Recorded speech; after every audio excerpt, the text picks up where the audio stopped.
Good morning, and welcome to the Food Desert Summit, which has been organized by the WVU School of Public Health, the WVU Davis College of Agriculture, Natural Resources, and Design, the WVU Extension Service, the WVU Foundation, and has been supported and funded by the USDA Natural Resources Conservation Service, and we can't thank them enough.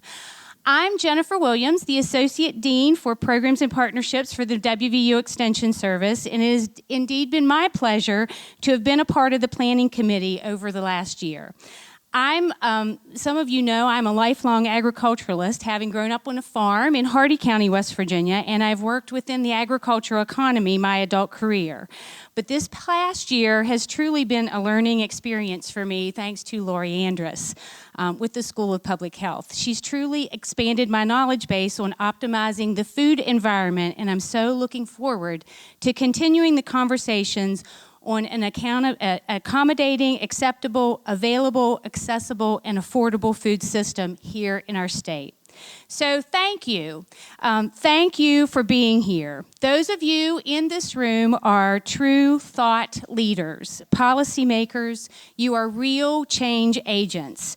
And we hope that we will continue to build on our past works and our past conversations to improve human health and our communities here in our lovely, beautiful state.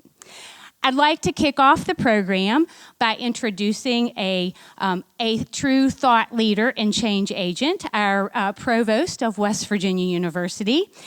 In 2019, Marianne Reed was named provost and vice president for academic affairs at WVU.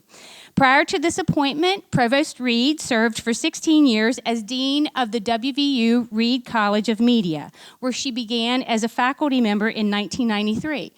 We began the very same year, Provost Reed. She is widely respected as a gifted higher education administrator. Reed was tapped to lead WVU's largest college, the Eberly College of Arts and Sciences. Oh my gosh. And as the interim dean from 2015 to 2016. She also has led searches for deans and senior academic administrators, and most recently co-led a strategic transformation process at the university. Reed has been recognized both nationally and regionally for her achievements, including the 2016 Scripps Howard Administrator of the Year Award, a 2016 West Virginia Wonder Woman by West Virginia Living Magazine, and has been the president of the Association of Schools and Journalism and Mass Communication in 2016 and 2017. So let's, a round of applause for Provost Reed.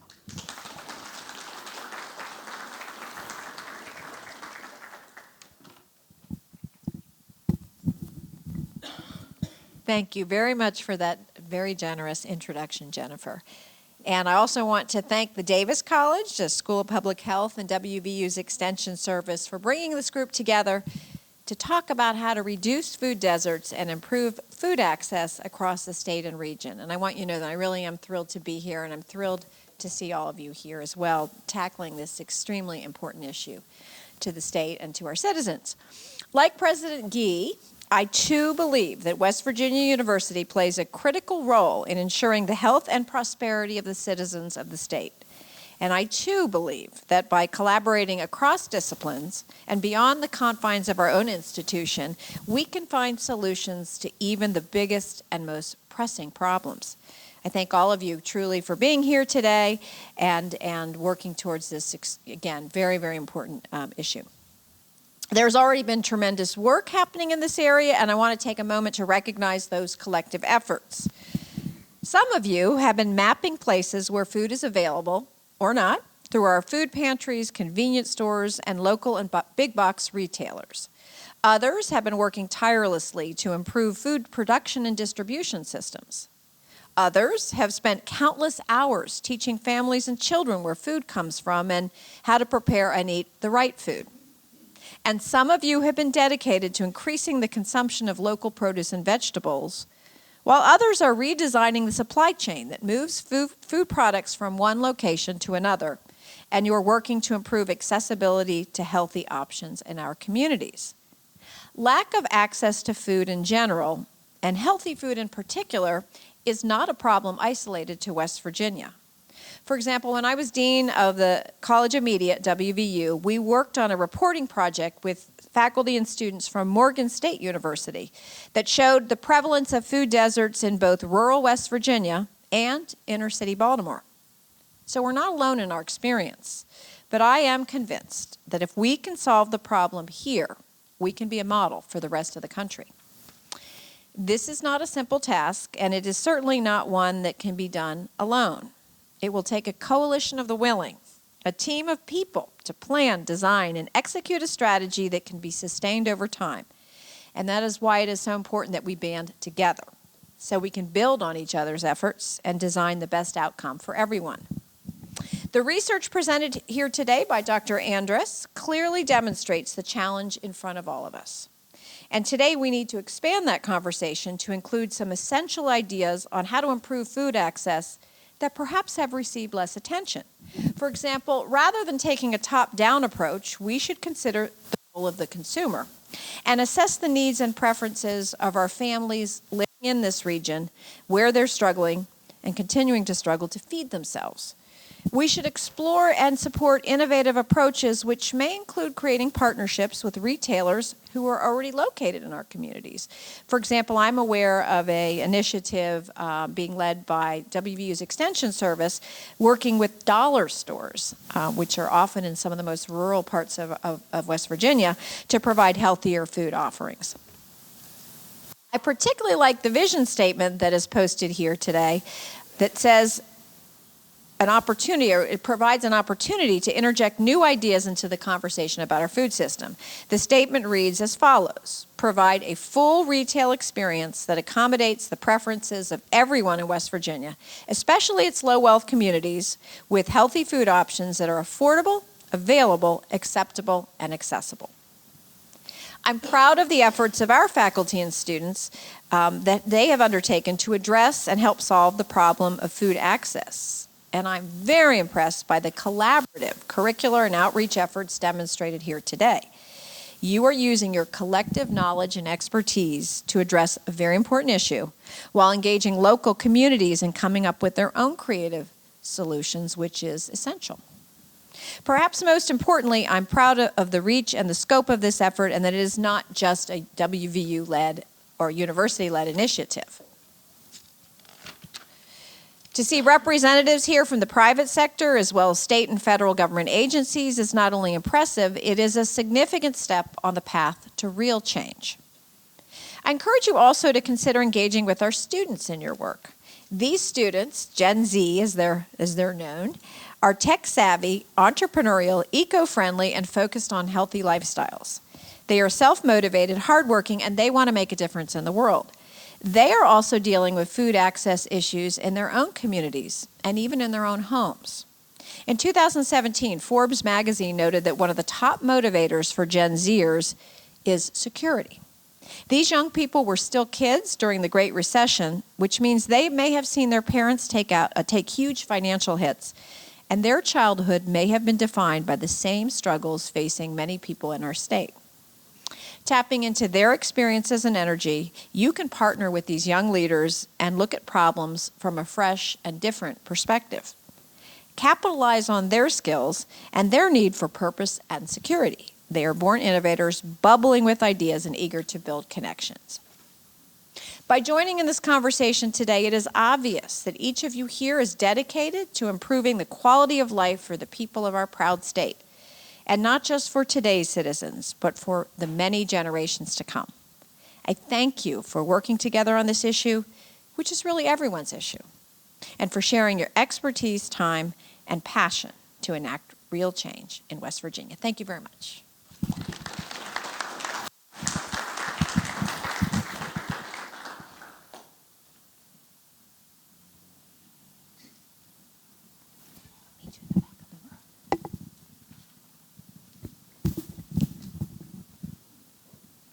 Good morning. I'm Cindy Fitch. I am the Associate Dean for Research with the WVU Extension Service, and really glad to be here. And it's my privilege to introduce our next speaker, Terrell Erickson. Terrell is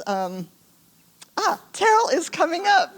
Terrell. Yeah. Thank you. I'm sorry I didn't check ahead of time. So Terrell has been with the USDA Natural Resources Conservation Service for over 23 years, and since May of 2018 has been serving as the Regional Conservationist of the Northeast. As one of the 4 senior executive regional conservationists for the agency, she oversees and directs NRCS conservation programs and activities for 14 northeastern states.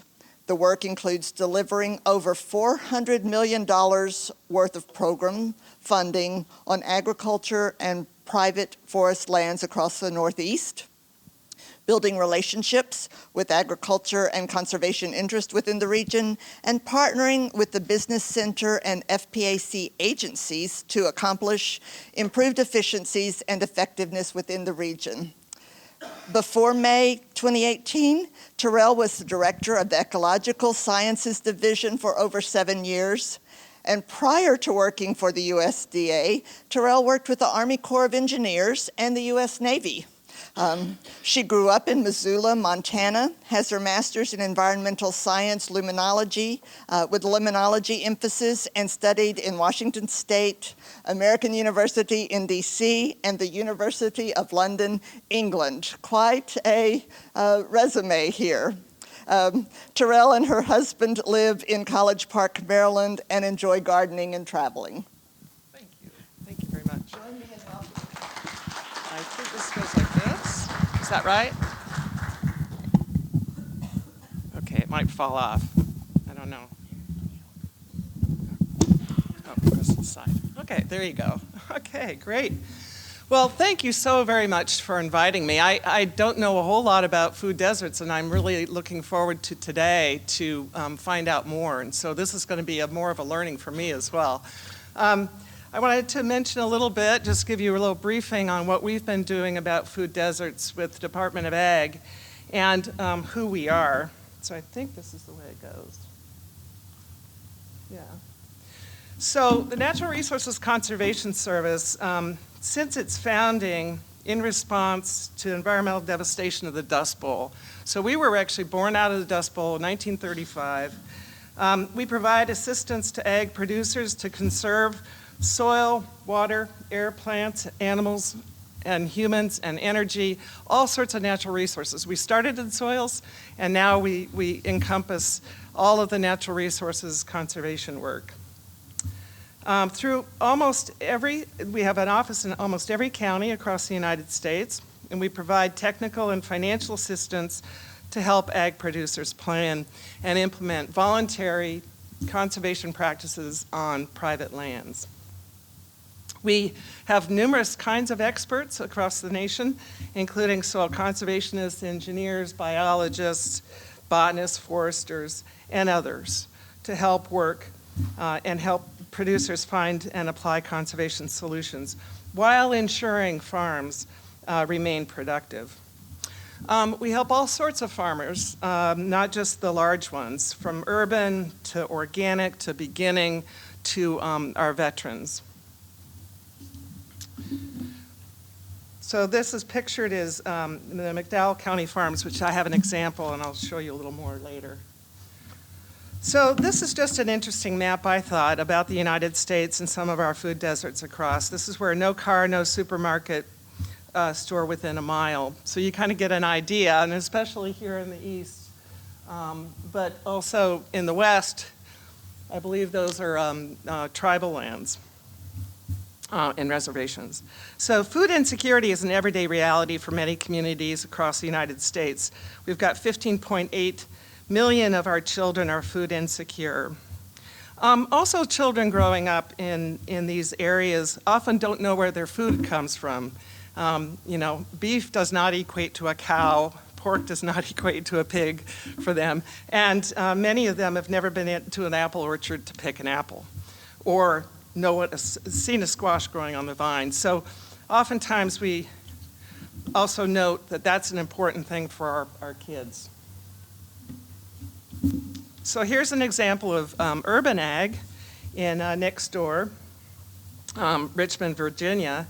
We have all sorts of kinds of assistance to offer farmers in food deserts. Whether it's rural or urban, we have like 170 conservation practices that can be used, but for the most part, our practices in these areas include irrigation, which are water management plans to help farmers with practices like rainwater catchment and automated water-efficient drip irrigation systems to help reduce water use. We also have pest management practices and pollinator habitat, like installing bat boxes, owl boxes, and pollinator types of seedings. Our soil health practices include cover crop rotation, mulching, soil testing for contaminants, et cetera, et cetera. We have a lot of good practices there. Probably the biggest practice we do use in urban and rural areas, in these areas, is high tunnels. High tunnels extend the growing season to grow healthy local food more months of the year. So in this area, the Tricycle Gardens, 17.8% of Virginia's populations live in food desert, according to VSU. So this is a nonprofit group that's been growing food in the city to fight hungers in community with limited access to grocery stores. And they're working with the church, hospitals, and others. We have helped, NRCS has helped them with the high tunnels, irrigation, and soil health practices, and providing both financial and technical assistance there. Also, Tricycle Gardens recently began a training program in urban agriculture using NRCS technical assistance in the curriculum. It's the first urban agriculture certification recognized by USDA. So bravo to them.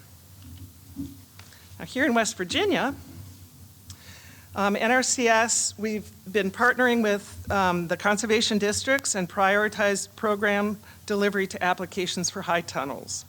We collaborate with WVU and the Extension Service to provide outreach and technology transfer and assistance to farmers in food deserts.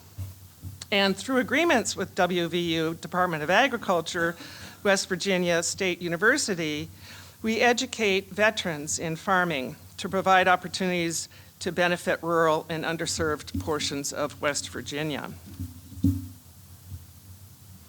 So this map depicts areas of persistent poverty and food access issues that NRCS West Virginia is targeting for assistance. It's called the Strike Force Initiative. Here in West Virginia, it's a little over $1 million a year. It is a national initiative, but this depicts where we're focusing our monies in West Virginia. One example is McDowell County Farms.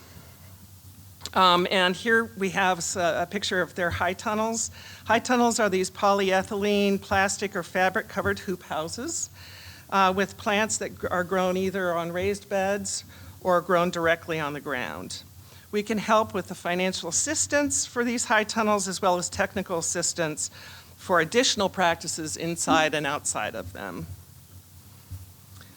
The high tunnels allow the farmers to extend the growing season so they can grow healthy, fresh, local fruits and vegetables early in the spring, later in the fall, and sometimes year-round. And most of the ones here in West Virginia, I think, are year-round. And so they help with controlling pests. We can use cover crops, crop rotations, and all these other practices along with it. So a little bit more about this story.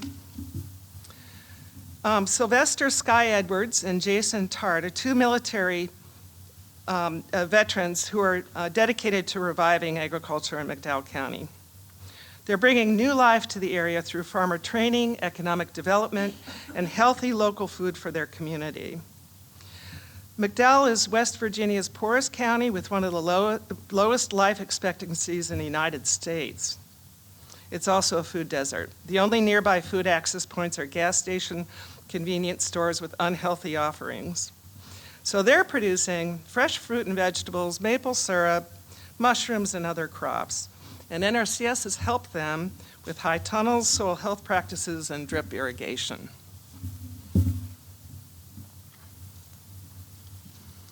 So, did I just get a 1 minute? Okay.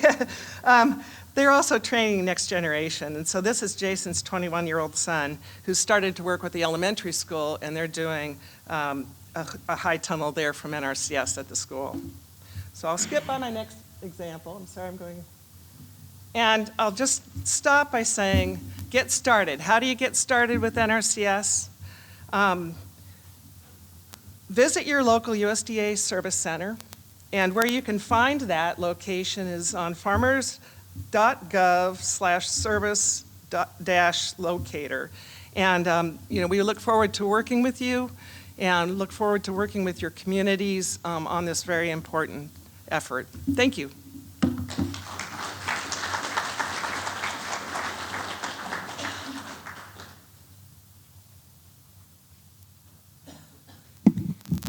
Thank you, and thank you for the support that we have had and the partnerships that we have formed with USDA, NRCS.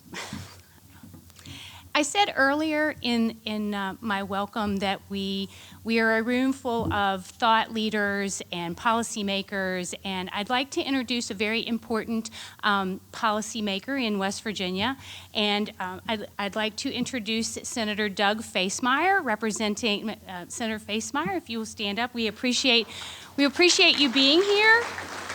Senator Facemeyer is a Democratic member of the West Virginia Senate representing District 12, which is Clay, Braxton, Gilmer, Lewis, and Harrison, and has spent his career working in his family-owned grocery chain. So we will hear from Senator Facemeyer a little later in the program, but we appreciate you being here, and I'm very happy that you're here to hear all of the good conversations.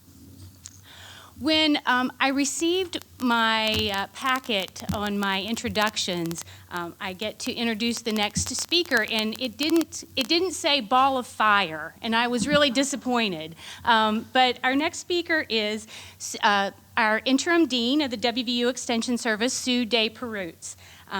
Dean Perutz is no stranger to West Virginia and the state and West Virginia University and the state of West Virginia.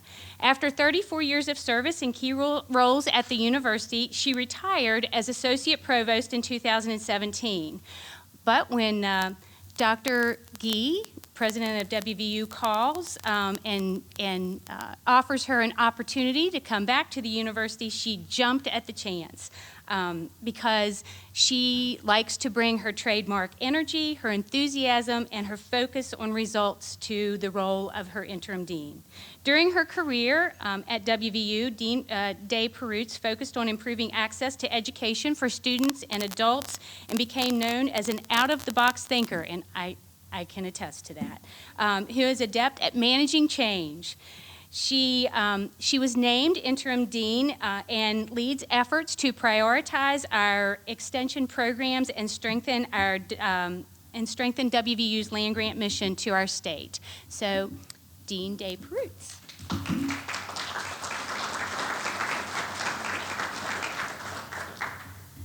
Thank you, Jennifer. I'm delighted to be here today. And while you're going to hear a lot of statistics and dialogue about food deserts, I come to you today as the interim dean of the Extension Service. Our role at WVUES is to apply the knowledge and research of the university to communities across West Virginia. Therefore, I'd like to share with you some ways in which we are doing this.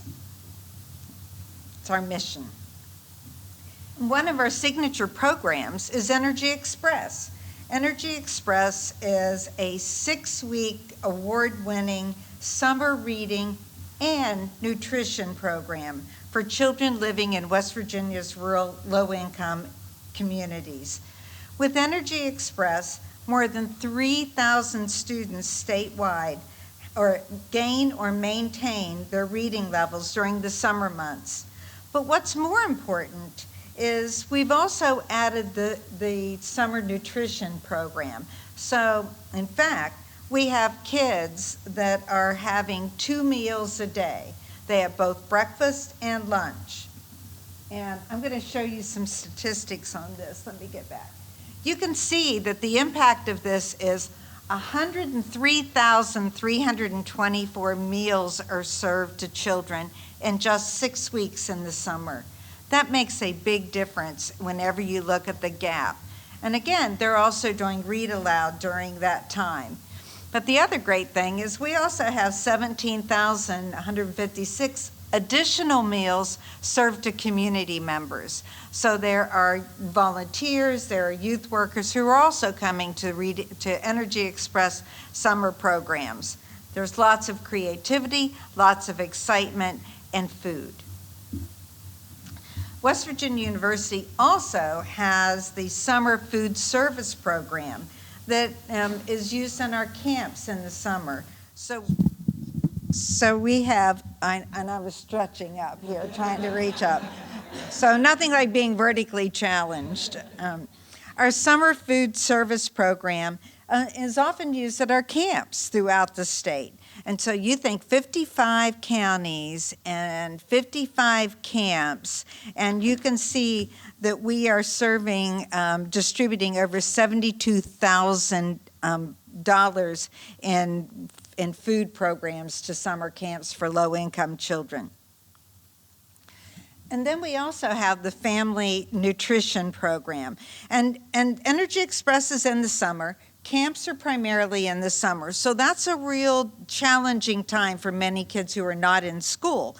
But FNP, Family Nutrition Program, reaches children throughout the year through a variety of programs, through teaching nutrition education using USDA's MyPlate and the dietary guidelines, providing food demonstrations, improving access and availability to community resources, and helping participants stretch their food dollars. How do they plan menus? How do you read food labels? And encouraging participants to devote more time to being physically active. So I love showing the outcomes. And some of our outcomes are, we have many classes that are held for our adults to participate. You say 2 minutes. And okay, so I'm going to hurry through. What I'm going to tell you is in this presentation, I'm going to make it available because we're not going to have the opportunity to show you all of the videos, but I do want to show you a very special one. You're going to see all of the statistics on here in terms of our FNP outreach. But I want to share with you the pop-up market. Can you hit this for me? This is special.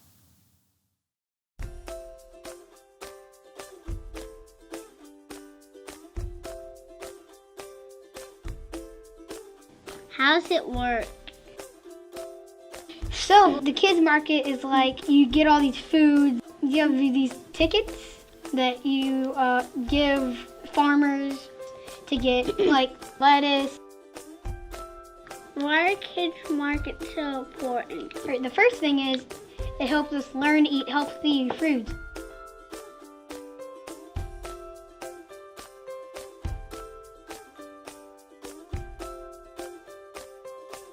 It does not just help us, it helps our community, it helps our farmers. Mom told me the local farmers made like $1 gazillion this year. Rich. You think the market's gonna come back next year? Yeah, if we raise enough money to pay the farmers, they can get seeds and then they can grow the stuff. What if we made a YouTube video asking people to donate money to the farmers? Please donate money for the farmers, please. So the farmers can make fruits and vegetables to share for the whole world. See, that's why I wanted to share that. Sometimes the children can say 1,000 things more simply and more meaningful than what we can share with you. Uh-oh, we definitely have Peppa Pig. But Peppa Pig also is an influence. I'm buying a bag of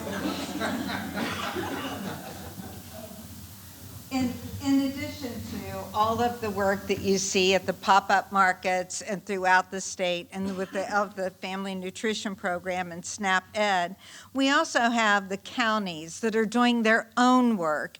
And in fact, the Beverly Bookmobile is one of those wonderful stories that started out with a bus that took books to children. But when they did the edible landscaping at the school and they did garden-based learning, what did they do with all the produce that happened during the summer? And so they put the produce on the bookmobile and delivered produce with books to the community. This is a wonderful video, so I do hope you take the opportunity to look at the video from the slides that we share. And then finally, another project is be wild, be wonderful, be healthy. And again, I have another video that it's wonderful to take the opportunity to look at this, because be wild, be wonderful, be healthy is really about nutrition and exercise in two of our counties that have some of the greatest food deserts impact, Clay County and McDowell County. But the researchers and our WVU folks involved know that it's not just about the university coming out, it's about empowering the community to make decisions. So this is really very much a collaborative event. And the video is truly wonderful, so I hope you take the opportunity to take a look. And as the Dean of Extension and having employees that are located in 55 counties throughout the state, every week I try and end my Friday with a Sue's News. And one of those statements that I include in every Sue's News that came from my colleague, Ann Berry, is, what did you do for West Virginia today? Thanks.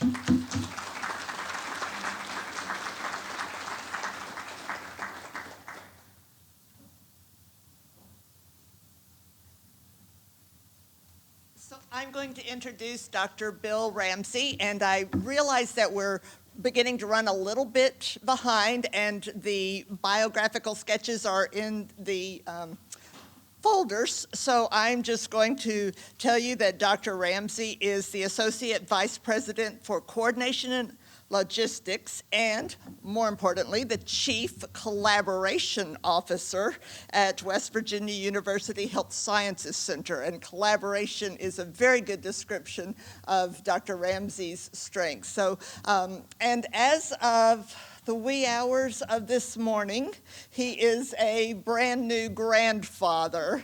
So please join me in welcoming Dr. Bill Ramsey. Well, I'll try to make up some time here. Hopefully I won't mess up the video. It's an honor and a privilege to be here. It's good to be a grandpa, too, at 3 o'clock this morning. So many of you I know I've worked with over the years. I'm an emergency medicine physician by training, and I was also in state government for many years, so I knew a lot of you then. But I just want to take a couple minutes to really kind of hopefully set your energy for the rest of the day. Sue couldn't have teed it up better, and I didn't know what she was going to say. But the children, you know, there's a thing called ACE score, and it's how what adverse childhood experiences that children experience. And there's a lot of different things that come into play with that. But a colleague of mine and a fellow medical student, Dr. Larry, medical person now, physician, who I went to medical school with, Dr. Larry Rhodes, who does a lot of things throughout the states, really believes that hunger and food in many of our children in West Virginia and in Appalachia is a serious issue, and certainly food deserts are. So it's an honor and a privilege to get to say just a couple words, and on behalf of Dr. Clay Marsh, our Vice President of Health Science, just welcome you and say to you how important this is. It really is an important effort. We have 5 schools in the Health Science Center, as you know, medical school, nursing school, pharmacy school, and not least of which is the School of Public Health, which Dr. Andrus is in and is helping with this. So we really support all of those, and those are very, very important. I want to say just a quick word about, it's in my title, but it's also in your pamphlets, and that is collaboration. Remember, that comes from the Latin word co and labora, and it means to work together.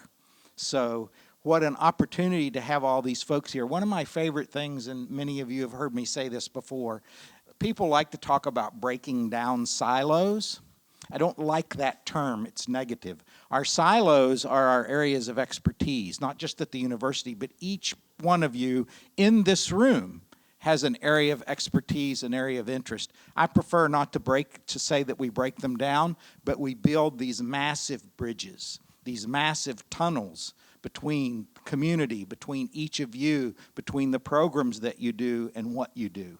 That's the way you really attack many of these things. That's true disciplined collaboration. And certainly we have a lot of those folks represented here, and it's certainly, whether it's the Department of Agriculture, Extension, many of the others, this is really, really an important thing. And you will make a difference with this by collaborating together, which is very, very important. I want to close with just another note that I think is important. I saw my friend Norm Bailey here. He's going to come up next, and Norm and I have some things in common otherwise. One of those is Model T Fords. Many of you know I have a couple Model Ts. Norm has Model Ts. We both like running around, but I really like the comment that Henry Ford made about collaboration. It says, coming together is a beginning, so we're together. Staying together is progress, and working together is success. So this is one of those opportunities. It's a pleasure to be here. Thank you very much for being here. This will be a great day, I'm sure. Thank you very much. Dr.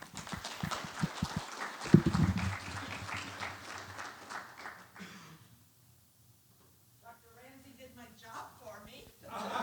Introduce Norm Bailey, who is the West Virginia Department of Agriculture Chief of Staff, and he is a West Virginian who grew up showing Angus cattle and worked on 1,000-acre wholesale and retail produce operation. So he knows West Virginia food production and West Virginia agriculture very well, and I'll encourage you to read the rest of his bio in the program. Welcome. Thank you all very much. It's good to see many of you all. Good to see a lot of familiar faces and friends in the room. So I've got a few words. I've got some notes here. I probably will deviate from my notes as I go along. But West Virginia is in a great place. But there's also so many concerns about the food desert and food supply for our youth. Our population is growing in the United States, but our number of farms is declining. So what are we going to do? In a few years from now, the challenges are going to get worse. But I think small farms is probably going to be the place that things are going to happen. West Virginia is in a great position for that. So I'll just give you some brief updates on what the Department of Ag is currently doing related to food issues.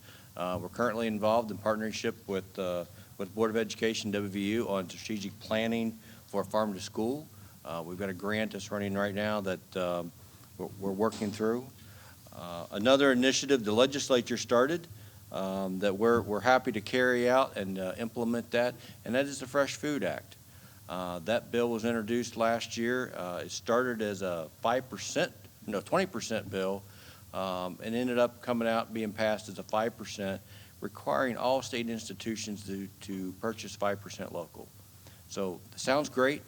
It's going to be very challenging to implement, and so it will be implemented in stages, and the rules for that bill are currently going through the process and will be presented in the spring session or the winter session for final approval. But that can have some significant impact on West Virginia. If 5% of the food comes from local producers. In West Virginia, when you buy local, you spend that dollar gets turned over 8 more times. So, if we can get the schools to buy 5% local, or the institutions, whatever it might be, that's going to have a big impact. you hear a lot about the trade challenges, and sometimes we don't think those big trade issues really impact us, but they do have significant impact on West Virginia. The commissioner has been to D.C. Many times on the issue, trying to encourage Congress to accept or approve the U.S.-Mexico-Canadian trade agreement. We think that's got some it's got some real good stuff in there. It's got some stuff that maybe we don't like quite as well, but overall we think that's a good bill and hope they or a good agreement. Hope they get that passed. But because of all the trade challenges that are going on, there's also trade mitigation, which they use those tariffs to buy local or buy U.S. food. And so West Virginia has greatly benefited from that. I don't know the final number that we brought in last year. I'm going to guess it's somewhere around 10 or 11 million dollars of food that's coming through West Virginia because of trade mitigation. Most of that food has went through the food bank networks. Some of that has went through the school systems as bonus type food that they're able to order through us and get delivered. So it's pretty awesome for the food banks, but it's also just about killed the food banks. I don't know if we've got any folks in here that participate with Food Bank Network, but for them to go from traditionally $3 or $4 million worth of food a year to jump to, $10, $12 million worth of food, just about killed them last year. So we appreciate your legislative support on that. They gave them a little bit of cash last year, hopefully some more cash next year. But they're at the point they don't have enough drivers, they don't have enough diesel fuel to move all that food across the state to the food banks. So, with the pros comes the cons, and so that's one of the growing challenges. Our warehousing operation that we run for the schools, so that's a really unique operation, but we've been partnering with WVU Business and Economics School to look at our logistics, to improve the logistics of that operation, and it's been quite the learning experience. So thank you, John, for that. But we've learned so much of that for them to look at us, look at all our warts and our problems that we've got. But one thing we have learned is we have to be careful in our food network, and what we do and what you all do is we have to grow together. We have to build this together and move up together through that. Broadband is another issue that came out of her strategic plan. Where'd Jennifer go? She's hiding in here somewhere. But our strategic planning process is going well. Writing their strategic plan for agriculture in West Virginia was the easy part. The hard part's going to be implementing. So one of the items in the strategic plan we saw was broadband. What can little old me do about broadband issue? I'm not sure, but we're going to be an advocate. We're going to try and promote that because that will have a big impact, and that's a big roadblock for agriculture in West Virginia. We've got to be able to have more broadband out there, and so that we can use things like technology. I've got my phone over here, and I can look at the temperature in the warehouse. I can activate things. I can look at cameras. We can do that with high tunnels too. We should be able to sit at home and roll up the sides of the high tunnel, or sit at the office and roll those sides up, check the temperature. And so we've got to embrace that technology to move agriculture forward. So I encourage you all to participate in the strategic planning process because the implementation is the hard part. We've got a lot of things identified that needs in West Virginia, and so we've got to work through those. Some of those is kind of like eating an elephant. We're going to do it one bite at a time and work forward. So I encourage you to participate in that. And gosh, I got so many notes here, but I guess I'll just wrap it up by saying that, working together, we can do so much. By being partners, by partnering with WVU on our logistics, by partnering with all the folks involved in the strategic plan, we've been able to move a lot of things forward, and I want to encourage you all to do that.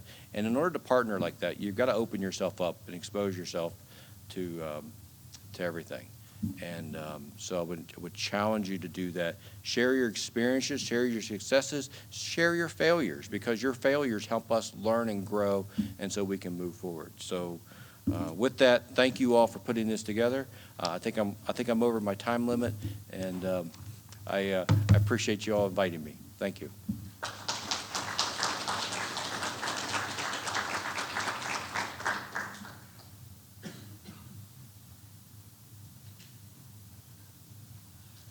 It's my pleasure to introduce Dr. Lori Andrus, my friend and colleague from the School of Public Health. Lori is an assistant professor in the Department of Health Policy Management and Leadership, and she has had a long-term interest in social justice and in social determinants of health, and we've collaborated on various projects around that area.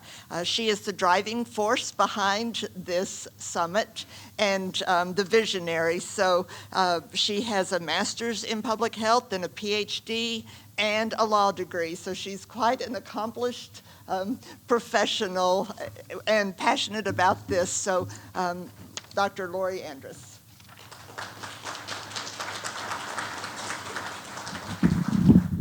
Good morning, everybody.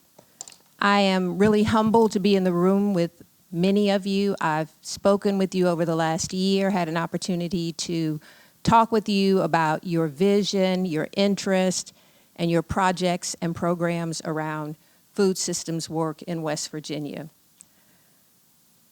There is a political science theory that says that how a society talks, what they think about, the agenda of that society determines the policy solutions that you produce. And so today, we are here to talk about food deserts. I have learned a lot about what we're doing in the state of West Virginia around food security and food access. And we should give ourselves a pat on the back for that work. What I want to do first is call your attention to the handouts that are on your table so that we can get some idea about how we'll have this conversation. So you have a handout, and at the top of it is a vision statement. This is the vision statement that we're going to use to catapult us, if you will, into a reconfiguration of the way we're thinking about hunger and the experiences of families in West Virginia and their need for access to food. So let's look at that statement. I also want to let you know that on the wall back there, between the two exit signs, is a poster. We're interested in your thoughts about the vision statement. If you want to write something on a sticky note that's on your table and leave it for us to look at, we really want to collect that information from you. So please take advantage of that. Let's look at this retail statement. Sorry if I sound like a teacher. I spend a lot of time in the classroom. So our vision statement today is provide a full retail experience that accommodates the preferences of everyone in West Virginia, especially its low-wealth communities, with healthy food options that are affordable, available, acceptable, and accessible. So we're using that statement to guide the way we are thinking about and having a conversation about food deserts in West Virginia. And then you'll notice there are 5 A's that are part of that statement, and we'll get to those in a minute and what they mean. So everybody kept referencing some research that I did, and I don't want to call it research, not in this room. I want to think of it as highlighting certain themes about the way we talk about food in West Virginia. So the next thing you'll see on your handout at the bottom is a pie chart. And so for this work, this was really what I was doing when I was talking to many of you over the last year, looking at how you conceptualize food, the need for food, the needs that our families have in West Virginia. And so after I went back and looked at all of the conversations I had, it seemed like they fell out into this pie chart. And what you'll notice is that some segments of the pie chart are really large and others are really small. I am not suggesting that I'm not suggesting proportions. I'll do that later in a paper, one of those boring research papers. But you'll notice, for instance, on the left side of the chart, healthy, organic, local food takes up 1/2 of that pie chart. On the right side, in purple, we see production, distribution, infrastructure.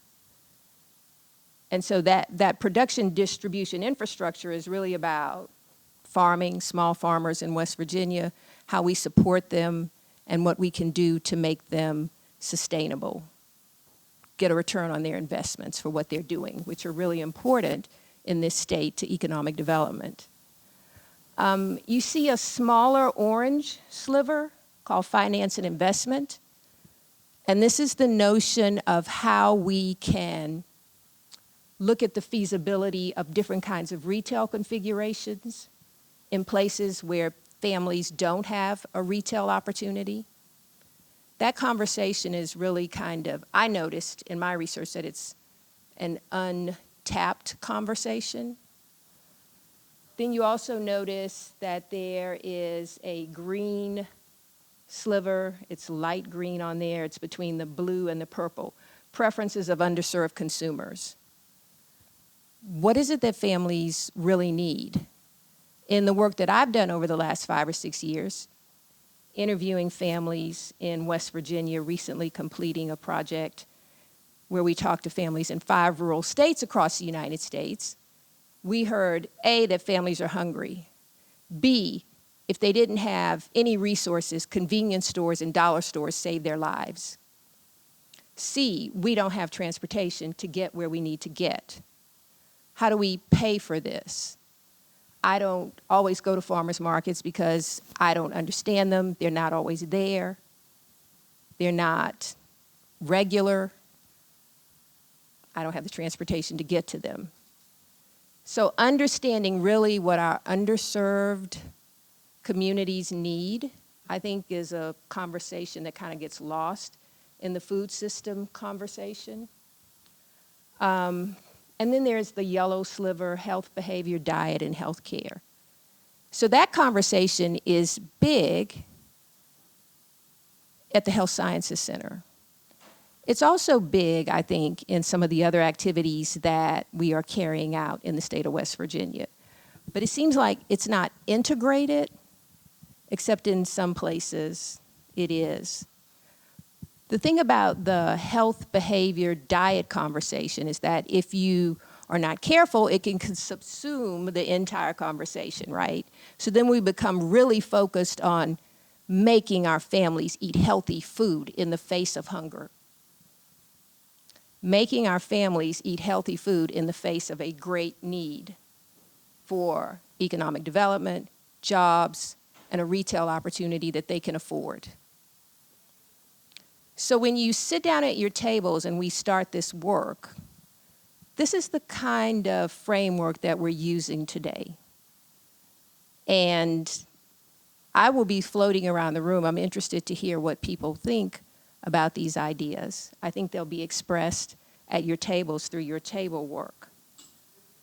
I do want to say this is not a definitive framework, and there are many ways to think about the work that we're doing in West Virginia. And you've heard about those different ways through some of the earlier presentations. We're going to go through 5 more presentations, and you'll get an overview from people who are down on the ground doing this work. As you listen to those presentations, think about where they fit in the pie chart and how we can integrate them. What is missing? What are we missing in terms of addressing food deserts? And use that as we move through the work of the day. I think that's all I'm here to say at the moment. We're going to move into introducing our speakers, I think, at this point. Okay.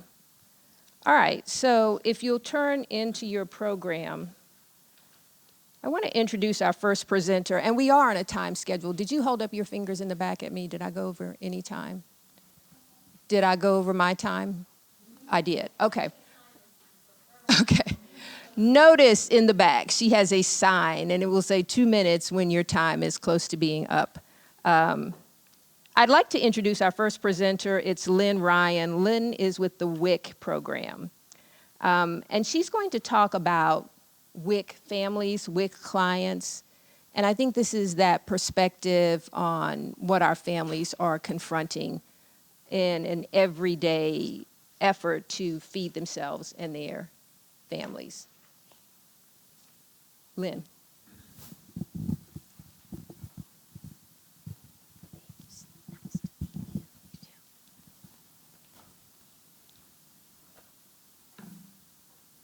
For 22 years, I've had the privilege of serving and getting to know WIC families. I started out as a peer breastfeeding counselor, then I became a lactation consultant, then a nutritionist, and now I'm also a breastfeeding coordinator. I also was on WIC myself with my 4 children. WIC serves women breastfeeding, postpartum, and pregnant women, children between the ages of, well, from birth to age 5, and families must be within 185% of the poverty level. WIC provides nutrition counseling, breastfeeding counseling classes. We do referrals. We provide immunizations. What have I forgotten? Well, the food package. That's the main thing. That's what people primarily come from, a nutritious food package. You can't buy pop and potato chips with WIC benefits. We have a very diverse population in our 6-county region in north central West Virginia. We have families that are working, both parents are working on an advanced degree. We have first-time moms having their 5th child. We have homeless families. We have foster families.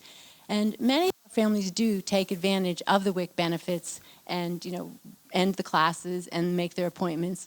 But not all of our families are able to do that. Some of our families face some real challenges. One of the things that comes up is, they won't be able to make their appointments maybe because they can't get off work, or they're in danger of losing their benefits if they can't make their appointments. So we try to work around that and help them as much as we can. Families also have trouble with transportation. Many of our families walk to the office. The mom of this little guy, she used to carry him when he was a baby. She would walk like 1.5 miles to come to her appointment. She never missed appointments. Then she won this stroller at a breastfeeding event that we had, and she was thrilled. So now she gets to come in style with him in the stroller. But many of our families don't have any transportation. They don't have a license. They don't have a car. Many of them actually do ride the bus. Some depend on family members or friends for rides. Some even come in taxis they really can't afford. If the bus is your main source of transportation and you have to ride it a lot to go everywhere, to the doctor's office, to the WIC appointments, it can get pretty pricey for some of our families. One of the things that we've been able to do in Mon County, thanks to the county commission, is give free bus passes to our clients. We give them out. Unfortunately, there are only 15 rides on the pass, so they run out pretty quick, especially if you're doing all your grocery shopping with the bus pass. But I'd like to see everybody just have an unlimited pass if you really needed it. I mean, the buses are levy funded. Let's fill them up. It's not easy to go grocery shopping on a bus, I tell you. I don't know how some of these mamas do it. And baby in their arms, stroller, they have to fold up before they can get on the bus, carrying gallons of milk, groceries. I mean, it's not a picnic to do your grocery shopping while you're riding the bus. Fruits and veggies, that's a big one. That's another issue that a lot of our families have. We have pretty low intake of fruits and veggies for lots of our families. We help the best we can. We give them recipe books. We give them little books like this, things to, kind of encourage them how they can incorporate fruits and vegetables into their family's diet. When the children are very little, that's the time to introduce it. And this happened to be my grandson, Of course, my daughter, starts him at the, young, as soon as he can eat, pick things up, he's eating them. And then they're happy to do it, as they go on. So this is what we encourage our families to do. Bring that into the family menu early, and, hopefully they'll, start to have a good intake. We've been able to give farmers market vouchers for many years. We hoped that would really increase our family's intake of fruits and vegetables. At first, we were handing the vouchers out at the office, and they weren't being used. The redemption rate was horrible. So then we started going to the market and having the families pick up the vouchers at the market. So we thought, well, they're there, then they'll spend them. Well, yes and no. I mean, some families really do make use of them and love them and spend them, but others not as much. We see that transportation still enters in. I mean, if you are a family that's struggling with transportation, say you have a ride that you can get and you're going to, where are you going to go? I mean, are you going to go to the market to pick up your vouchers? Are you going to go to get the food that you don't really know that much about, or you maybe have never been to the market and you don't really know what it has to offer? Or are you going to go to Walmart where you can spend all your WIC benefits and you can get your diapers and your detergent, so they don't, the people that need it the most are the ones that probably don't take advantage of it, actually. course, we that go know all the wonderful things that the market has to offer. Every year, towards the end of the market season, we call people, we remind them, they're getting about $20 to $40 worth of farmers market vouchers to spend. We ask, why haven't you spent them? A lot of times it's just life issues that come in, people that, don't go to the market or don't get back to spend them. But I will say that the families that do make use of their farmers market vouchers and go to the market, they love them. And they just can't praise enough. And they look forward to them every year, to getting to go to the market and spending them. We do screen our clients for food insecurity. We ask at every certification appointment if they run out of food at the end of the month, or if they find themselves needing food that they don't have. So we do make referrals to our local food banks. Honestly, the most use that we see of the food bank is for formula. We don't provide all the formula for babies, so families, they run out of formula and then they're worried, and so we refer them to the food bank. Of course, the solution for that is breastfeeding. So that's that's mainly what I do, promote breastfeeding. And if we can get a mom successfully breastfeeding, we don't have to worry about how that baby's going to be fed. It doesn't matter if the car breaks down. It doesn't matter if there's no store close by. It doesn't matter if there's a snowstorm. The baby will be taken care of. So we've had great success with that, and our rates are really up to like 60%, where they used to be about 13%. And I think these little guys would kind of agree that that's a pretty good thing.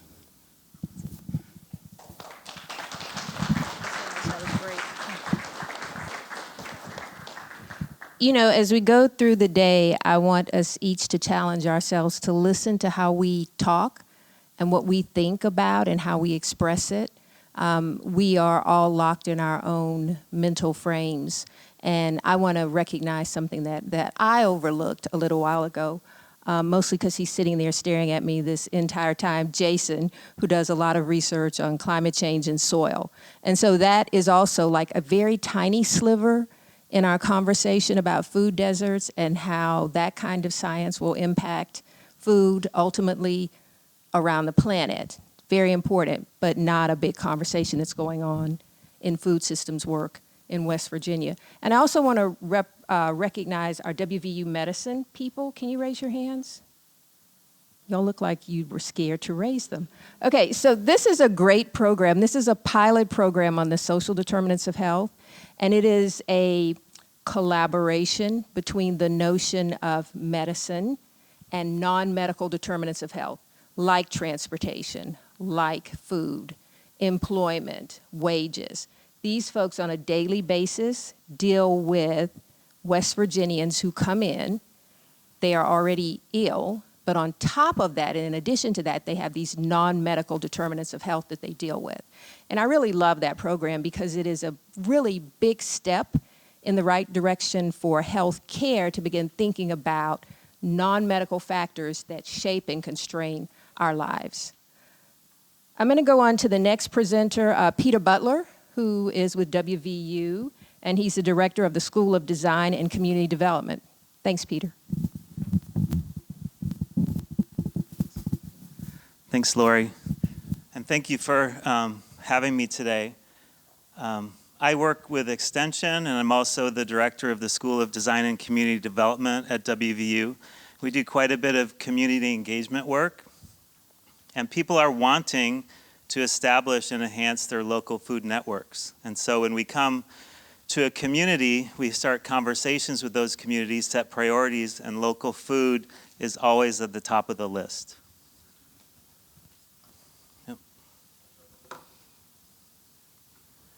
We come at the problem in a collaborative way, and so using the resources of Extension, also tapping into programs in the Davis College of Creative Arts. This is a graphic showing the network of faculty and expertise that we developed in working in a project in Tucker County.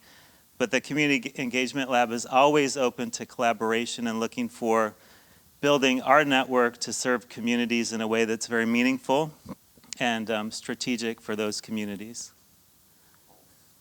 All of the work that we do is participatory, and so we don't come to communities with different ideas that we want to sort of apply to their situations. We listen, We work with students and community members in doing community mapping, asset mapping, and looking at priority sites for development. And many times those sites are suitable for agriculture or market space. So the students bring a lot of energy to the process. They look at a site like this in Mullins at the Mullins Opportunity Center, and they imagine a bustling market tied to a local economy related to food and craft and culture. They see residential neighborhoods in Mullins, and they think about opportunities for adding an economic benefit to those landscapes. Some call a green lawn a drug-induced or drug-addicted carpet, right? We can use those soils in a way that's more productive, more beautiful, and more generative for the communities. Oftentimes I've worked on flexi grants with communities. This is working again in Mullins. That area of southern West Virginia is covered with brownfields, right? Post-industrial landscapes. And so one of the projects that they identified was looking at the old motor barn site in Mullins, where the railroad services were performed previously, and thinking about how that could become a larger scale agricultural development. So we can look at resources from the EPA, from the Brownfields Assistance Center at WVU, and provide a new vision for this essentially wasteland in providing local food, local jobs, and local economic benefit. In Oceana, in Wyoming County, there's a lot of FEMA floodplain lands that are essentially abandoned, leased to the public for $25 a year, that could be used to support local community gardens. So when we look at community design and planning, we look at different ways to apply these different local food systems within the landscape. So community orchards, neighborhood gardens, small farming operations, and school gardens. So this is a school garden that was proposed in Oceana that is also in the floodplain, and again could become an educational, productive landscape for local youth. Recently we worked in Marlinton and looking at a community scale master plan, and part of the programming that was suggested in Marlinton was again this idea of local food and creating gardens and food production on underused or marginal spaces. One student imagined an orchard on a former tannery site adjacent to the Greenbrier River, again in the floodplain, so appropriate land use would be agriculture, and also creating public space related to that agricultural development, an equestrian center, which was high on the list for the local extension agent, and integrating food into that landscape. So we can imagine our public spaces, our public parks not being filled with ornamental plant material, but being filled with plant material that creates produce that then can be used in the local economy and also enrich the lives of the community members and the youth. I'm always inspired when students come up with a planting design that doesn't include boxwood or burning bush, right? But looking at plant materials that suit the purpose and also have other functions, again, in creating a habitat for food production. The most recent project that we worked on in Marlinton, again, a participatory design process, is looking at an abandoned gas station, which is now a parking lot next to the Pocahontas County Opera House. We brought students and performed participatory design with the community members and developed a master plan through 11 or 12 iterations that included a market space, a market shelter, a stage, and also plant materials borrowed from the Monongahela National Forest. Worked with the Forest Service as well. And so this project demonstrates how communities can create public infrastructure and public space and integrate food systems and marketplaces into that public landscape. We create the visualizations, the designs, and then we add capacity to communities. We don't necessarily build these landscapes for the community, but we provide them the plans that they can then take out and find funding for. This project in particular was successful this fall. You can see the farmers market shelter in the back there. This fall they were awarded a governor's grant for land and water conservation.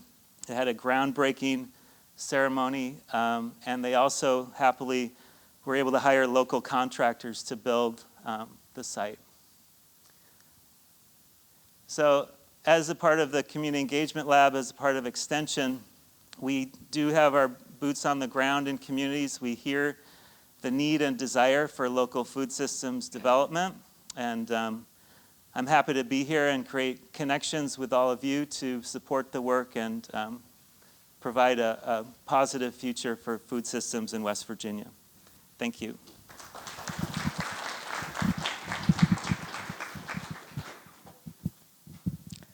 So I had partners in crime. I can't take full responsibility for this, whatever you may think. So I'm going to spread some of the blame around or some of the praise, whichever one it is, however you see it. So WVU Davis College has been very instrumental in pulling this together, and I want to recognize my key partner in crime. Any blame or problems, he's standing on the back wall to take notes and listen. Paul Kinder, raise your hand. So Paul is the director of the National Resource Analysis Center, and I probably wouldn't be in this room if it weren't for Paul, so I just have to take a few minutes. He refused to speak, but you guys need to go and talk to him in the back of the room. There are also two other directors here from Davis College who've been great in terms of informing the way I think about this. And again, it was Jason Hubbard from the Institute of Water, and then you just met Peter Butler, who's also a director of a center at Davis College. All right, I want to set the stage for the next few presenters just to give you an idea about where we're going. So our next presenters are Fritz Botner, Tom McConnell and Lisa Jones, Amy Jo Hutchinson, and Doug Facemeyer, Senator Doug Facemeyer. All of these presentations kind of fit into that pie chart that we've been looking at, and I think that they'll be very informative. I may have to move Senator Facemeyer up because he has other engagements, and so we'll play around with that time. But now I'm going to turn the microphone over to Fritz John Fritz Botner. He'll straighten that out for us.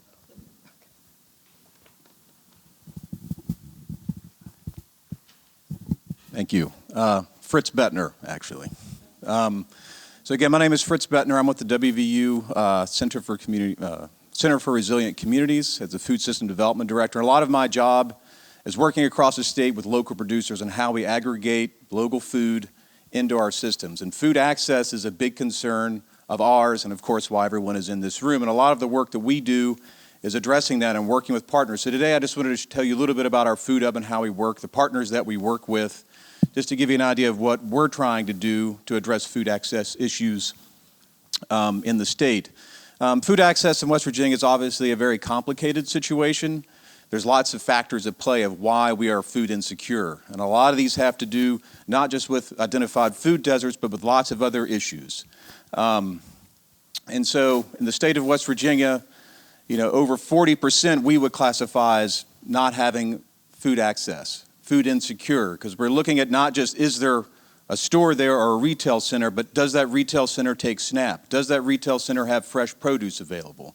What is the distance to these places? So we're looking at a lot of the different variables that exacerbate why a place is food secure or not. At the center, we did a report in 2016 that dove into this, and we went into these communities and met with the communities and really tried to tease out some of the barriers that were involved. You can keep going, Josh. And so as Turn Row, we are a food hub that's been around for about 2 years now. And I'll just play you a quick video. What West Virginia has is a lot of land. We have the opportunity to create farms, to help people create their own farms, whether it's in their backyard or if they have 100 acres. Turner Appalachian Farm Collective is a company that allows farmers to do what they do, and that is farm, that is grow crops. What we provide is a service that markets their product, sells their product, aggregates their product. Our goal is to stimulate the economy and bring healthy food options to this state.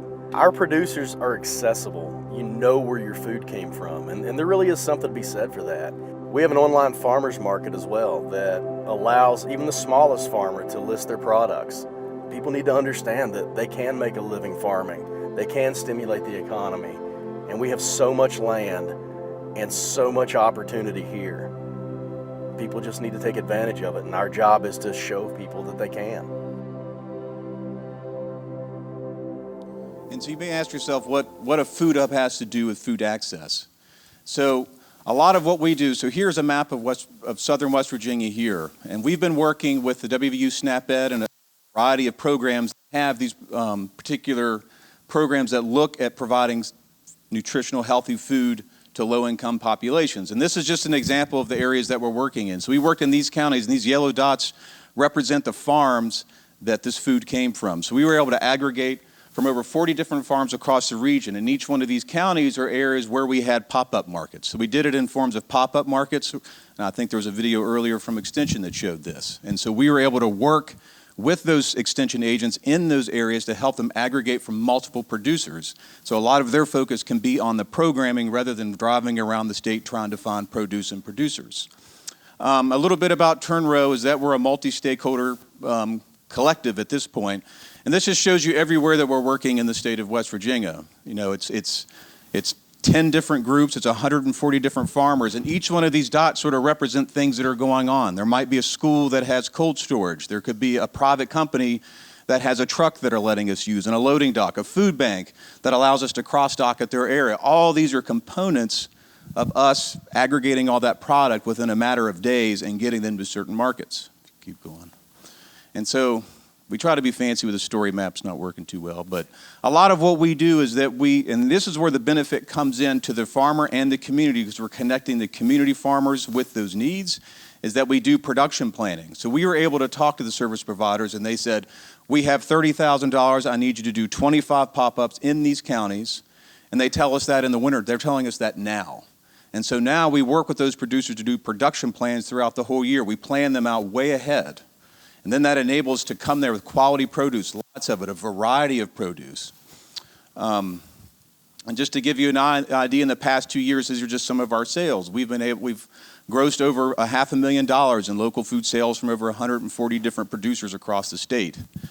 And so when you think about, when you think about food access, you know, it's not just these pop-up markets either. A lot of school sales are happening. As we heard in an earlier presentation, this is a lot of times where people are getting these meals. So we're able to work in partnership with schools to do the pop-up markets, to provide produce for their cafeterias and food service.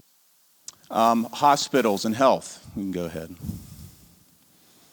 And so an example would be, another example program that we're working on is Keys for Healthy Kids. It's through CAMC, and it's a very similar thing where they had an amount of money, $12,000, and they said, we want you to go to these child care centers across the region and supply produce. And again, they told us that months before it ever happened. So we're able to show up, and not only did we do that, we were able to take SNAP, and we have SNAP Up and SNAP doubling benefits. So we actually have extend the market beyond the child care center, invite the whole community to come and end up shopping there. So we're creating a market experience at that point. I think go back up that way. There's one more other video I wanted to show. We start working with kids in the schools. That's where they go to learn, and they're going to learn about math and about reading, but we're also trying to help them to learn about gardening and nutrition in the hopes that they can take that knowledge and use it when they become adults and share that with their kids, and they can also take that home and share it with their parents and reconnect that way, and we've seen that happening. As a state, we rank pretty high up on people that don't even eat one fruit or vegetable a day other than potatoes. When we started the Kids Market project, it was kind of up to us to find farmers and to try to aggregate produce. So, you know, the kids markets might have 200 kids, so that'd be like $800 worth of produce, and we would be going to multiple farmers and trying to get enough produce to create a market. But what Turn Row has done is they're making the connections with the farmers, and they're aggregating the produce, and they're bringing it to the markets for us. So they're really kind of building that network so that we can get back to focusing on what we're supposed to be doing, which is more of the education. You know, we're natural allies. And so just to conclude, some of the things we're doing into the coming years is doubling down on a lot of the relationships we've already made with WVU SNAP Ed, Keys for Healthy Kids, and also looking at other program partners to do the same type of project and then also thinking about a mobile grocer program as well. And so we have the ability to use SNAP Up benefits, and so now we have a truck with one of our partners, and we're going to drive around to towns and have fresh produce. But not just fresh produce, we need to think about all of the other nutritious foods that can't be grown locally, such as rice or bananas or lots of things like that that are SNAP eligible. And so now we'll be going to a lot of these towns where these food deserts are in these communities that we've been working with and have pop up almost a mobile grocery store. And then that could lead to something else, and that could maybe lead to a more permanent grocer. But it begins to show that we can drive a lot of this sort of partnerships together to solve some of these problems. And we're really looking forward to next year working with a lot of our partners. So just wanted to give you a sense of that. And then we're also looking at, because I know we wanted to talk about like rural grocers and just sort of like community-owned grocers. And so we're working on a project now, sort of how do we supply those? How do we create the efficiencies so these rural grocers can be profitable and sustainable in the long run? Because it's a very hard business to do. But that's all. Thank you.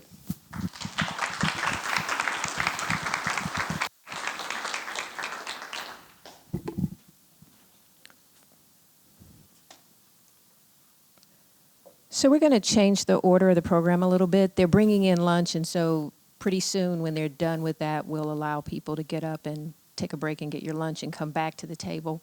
But I want to introduce Senator Facemeyer and have him come up and provide a few comments about his experience with grocery stores in West Virginia in this rural environment.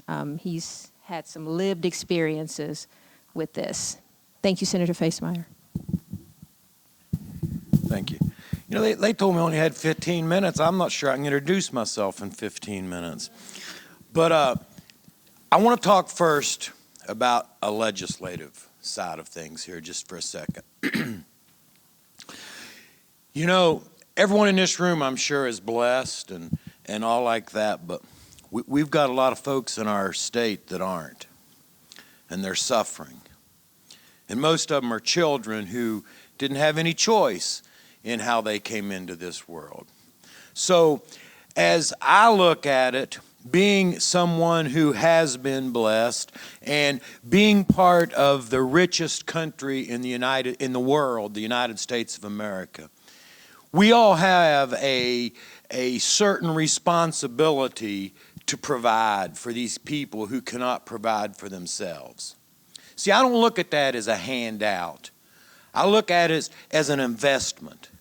Because some of these kids who are starving today, if we could give them the proper nutrition, help them along to get an education, they could be the problem solvers going down the road. So that is something that we think about a lot in Charleston. And so if that makes me a liberal, then so be it. That's what I am. But my background is in 1975, my family bought a grocery store in Sutton, West Virginia. And I was a freshman in high school at the time, and so started working there. Snap forward 30 years, we owned 11 stores across West Virginia. 2 years ago, we sold out. We sold out because we just couldn't compete with Walmart.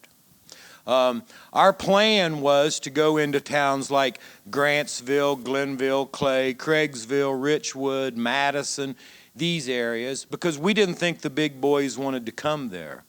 Well, now we've got a Walmart in Flatwoods, West Virginia.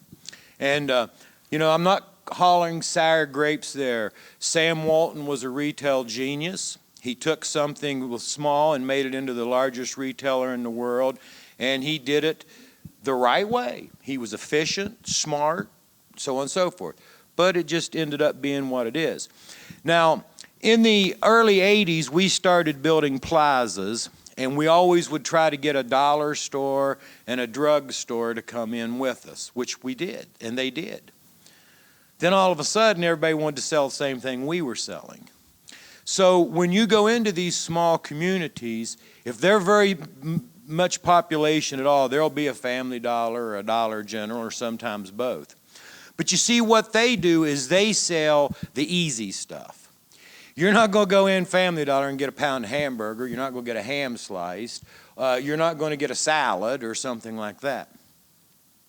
Because that takes a whole different skill set to monitor it, to buy it, to promote it, to display it, and so on and so forth. Where dry groceries, you can just put it on the shelf. You don't have a real big expiration date to be concerned with. So, as you know, there's only 2 states in the Union that are losing population, and West Virginia is one of them. And most of the population loss is in our rural communities. So, you know, I don't really know how we turn that around. I mean, we can have trucks that comes in and brings this produce and stuff like that, but see, unfortunately, the cost of doing it is you know, if bananas are 30 cents a pound at the grocery store, you're going to have 50 or 60 cents a pound out of them, and unless it's all subsidized. We've got to figure out how to turn this into profit if we want it to be sustainable. And I've heard a lot about the growing and stuff. Another business that we operate is a trucking company. I have a sizable fleet of refrigerated trailers that runs all over the United States, Canada, and Mexico. And we haul produce, meat, poultry, and dairy products for most of the larger wholesalers in the country. So one of the things that we've got to do, and I love the farmers markets, so don't take this wrong, but farmers markets are not going to take us where we need to go. You're just not enough volume going to come out of this farmers market, and it's so seasonal. See, we've got to figure out how that we can grow things and sell on a bigger scale. We've got to establish some packing houses. We've got to establish some co-ops. Every farmer that wants to grow vegetables should be a member of this co-op. And then what they do, if they put 2% of the product through that co-op, they get 2% of the profits. And another thing that we have to have is inspectors. See, if you want to sell to Kroger or Winn-Dixie or Super Value or someone like that, your product has to be federally inspected.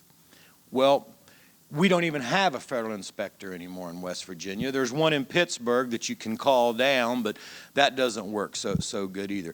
So we've got to make sure that we don't get the cart in front of the horse. Growing is not the problem. Selling is the problem if you want to make this a long-term situation. So let's look at some things. My good friend Walt Helmick, when he was agriculture commissioner, and me and him about had a fight in Charleston one day, and we are good friends, but you're not going to make any money growing potatoes, folks. I mean, go to the grocery store, here's a 10-pound bag of potatoes for $1.99, 19 cents a pound. Now that's got the retailer's profit in it, that's got the transportation cost in it, that's got the wholesaler's profit in it. You know what that farmer got out of that? And you're going to try to compete with land that you can't see the end of, the fields? It's just not, it's not where it's at. What we do, though, have in West Virginia is a lot of fresh water and cheap natural gas.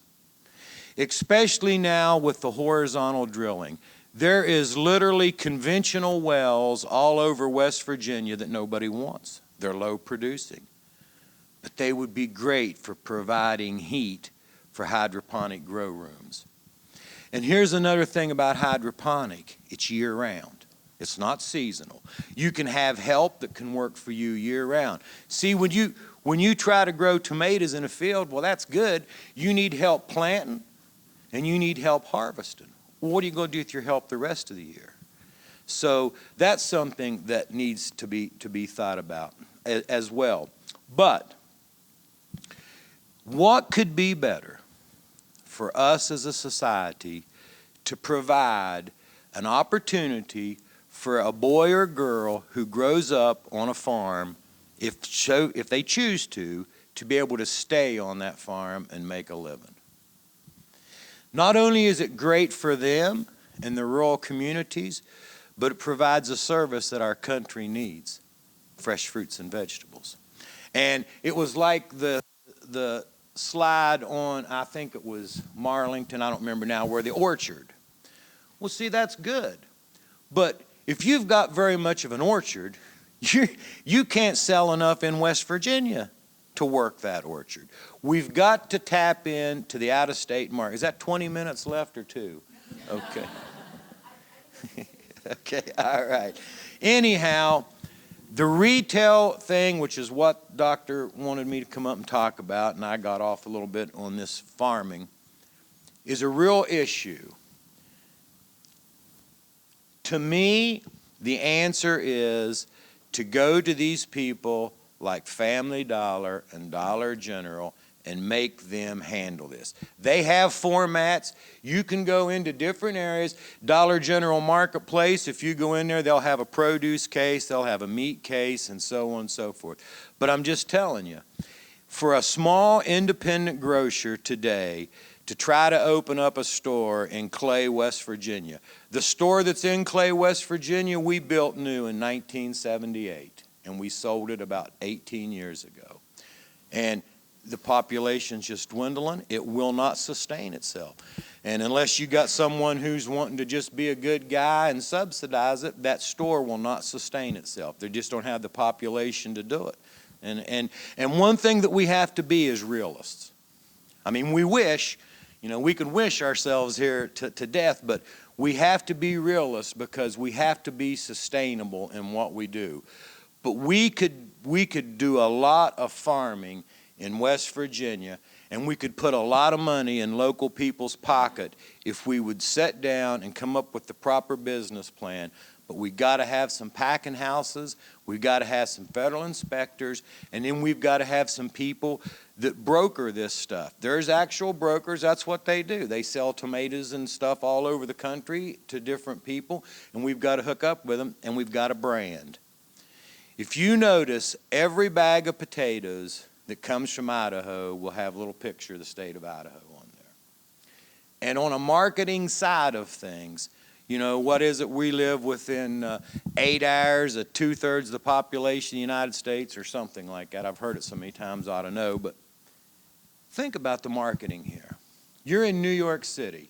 What's your perception of West Virginia? Well, probably hillbillies, but one thing it is clean air and clean water. Where do you want to eat stuff from?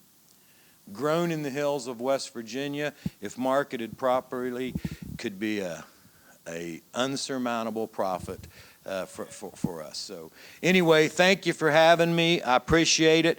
Be glad to help on anything that anybody would like for me to help with. This is something that's very passionate to me, but let's remember something. We all have a responsibility to these kids, and I think that's probably the most important thing I've said here this morning. Thank you. I appreciate it. I don't practice law. I have a law degree, but there's this saying, don't ask a question if you don't know the answer to it.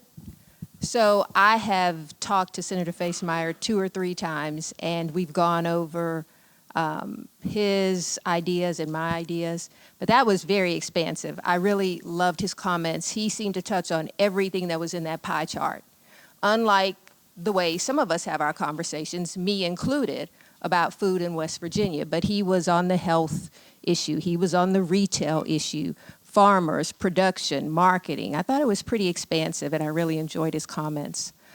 So we have a choice to make. We can get lunch and come back, or we can keep going. Does anybody have a vote or a comment? And I want to particularly ask Molly and John because they're on a schedule. Are you guys okay? Okay.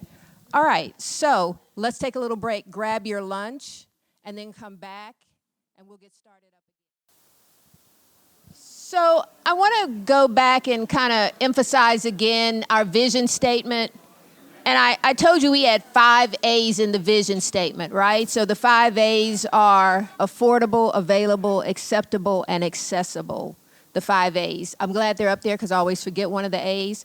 But I would ask you to look at those definitions on your sheet because that is the way that consumers and families and the people that we're interested in think about their experience with retail, with getting the food that they need. They want it to be affordable. They want to be able to get to it. They want it to be in places that they can get to. They want the retailer to accommodate their needs. And I always forget the 5 A's. They want it to be acceptable to them, right? So they want what we give them to be acceptable to them. So look at the 5 A's when you think about that vision statement. Our next 2 speakers are going to really focus, one on production, distribution, and infrastructure. That will be Tom McConnell and Lisa.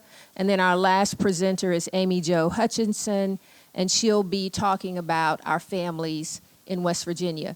So Tom and Lisa, are you guys okay with coming up? It's not really an option, but I thought I would drag it out like that and give you a few minutes. Okay. Thank you very much. WVU Extension. Thank you. I thought I was going to be the last stop before your lunch, and now this is even well, now I have to compete with lunch. I want to appreciate the vendors for having very quiet food to eat. And now, tell me when my time starts. Go. My name's Tom McConnell with the WVU Extension Small Farm Center, and my partner in crime, Lisa Jones.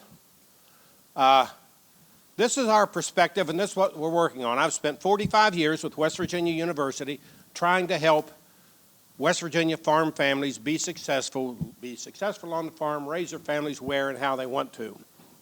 It's not something that evidently you can do in 45 years, but we're moving in the right direction. Here's what drives me. Last year, West Virginians spent $8.3 billion on food, $8.3 billion. And look at it, at $45.76 per capita expenditure. Look, this stuff gets right close to home. Work County, West Virginia had a food bill of $26 million. Now, it's all happening someplace. You know, that's half in the home, half out of the home. We all understand that. It's a big deal. But they're moving a lot of food, and it's in every county of West Virginia. That's how that works. So, you look at a multiplier effect of these numbers, and what we found sooner or later was we take our food dollar, and we have a multiplier of 2.4 to 3 point, it all depends. I heard 8 this morning. The bottom line is locally grown food is good for the economy. So, just to show you how all that works, there's a lot of jobs created in this. This is a deal that our agricultural economist at the Extension Service and I worked on, just considering the fact that if we just processed all the cattle and hogs in West Virginia that's consumed in West Virginia, we can't grow all the beef. We couldn't do that. If we did, it would create 2,585 jobs. Now, what's remarkable about that right now? West Virginia has about 125 people working in animal processing in the state, 125. So you see, we're just leaving money on the table all the time. Look at the total food processing industry in the country. 1.5 million employees work in the food processing industry across the United States. You take West Virginia's little share of that, and this is processing, not marketing. It would be 8,600 jobs. We have nothing near that. That's why we need to pursue this and think about it some more. Production. I probably disagree with a little bit. I think Fritz would be on my side here. But the challenge is there's just not enough food. There's not enough food being produced in West Virginia. There's a lot of reasons for that. We have no way to transport the food. We're working on that. We have limited seasonal production, working on that. And here's another thing that we've met. It's the whole psychological thing of working with a wholesaler. The wholesaler owns you. The wholesaler owns you. When the production's heavy, the wholesaler can pay you less. When the wholesaler backs up just for something he's done, he pays you less and runs you off. And Garden Fresh, as much as we appreciate that, we have found out that sometimes it's just the form in which the food is offered, and then it kicks you out of a market. Point made here, the Preston Growers Cooperative started selling lettuce to the schools, and I'm a proponent of selling food to the schools because it teaches our food industry how to operate and how to produce in larger quantities. Well, they had this beautiful romaine lettuce, and they would go to the food service director and say, boy, we have got to sell you some lettuce. Now, I'm not picking on anybody because food service directors have shrinking budgets, no room, and still an expectation of people getting fed.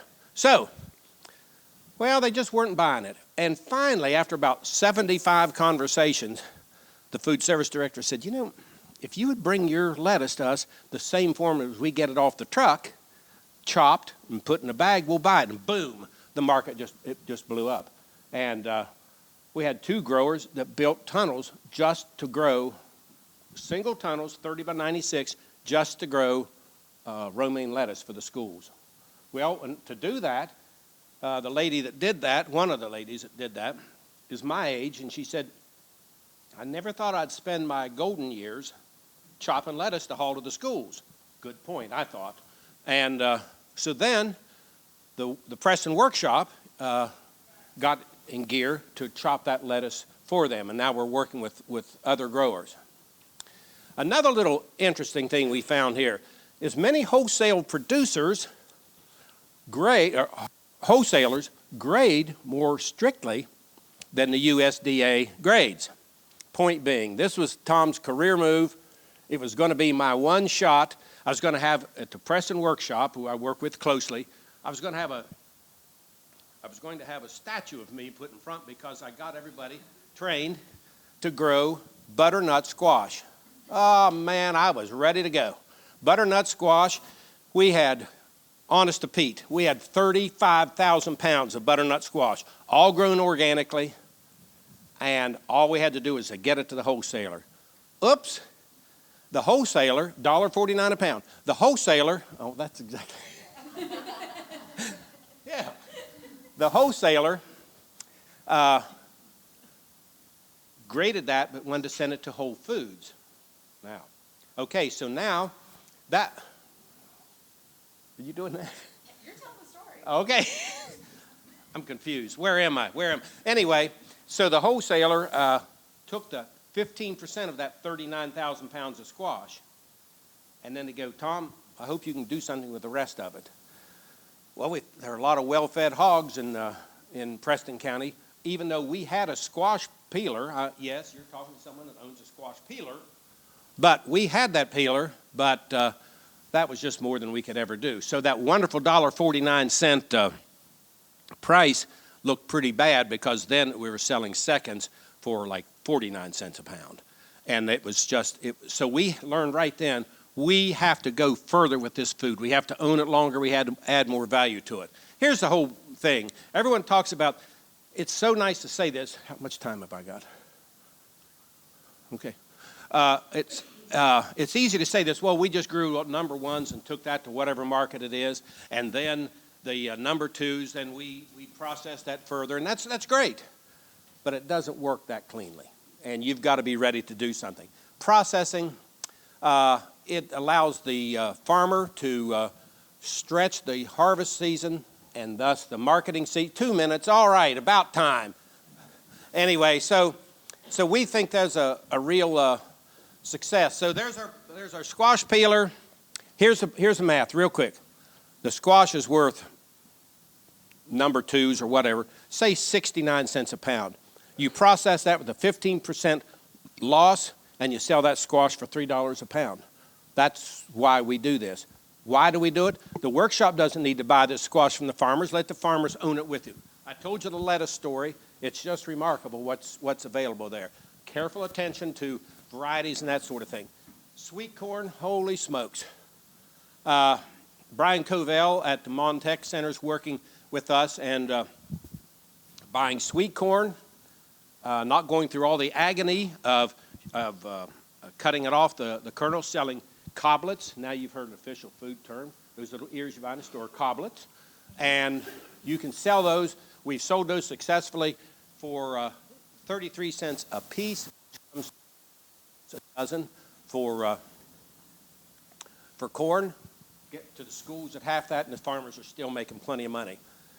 Grow Ohio Valley is another opportunity here. The public market, and there's other other businesses doing this where they're processing food right there and moving it to the people to come in, salads or whatever it is. This is a real great opportunity. Creating a market. Market has to be a destination. We've talked about that all morning. It has to be a destination. And so if you're sitting in a service station in Doddridge County and you might have a beer cooler and some cigarettes and stuff, you can still move an awful lot of local food. You can leave all that stuff at the door. You've got to get people in there. So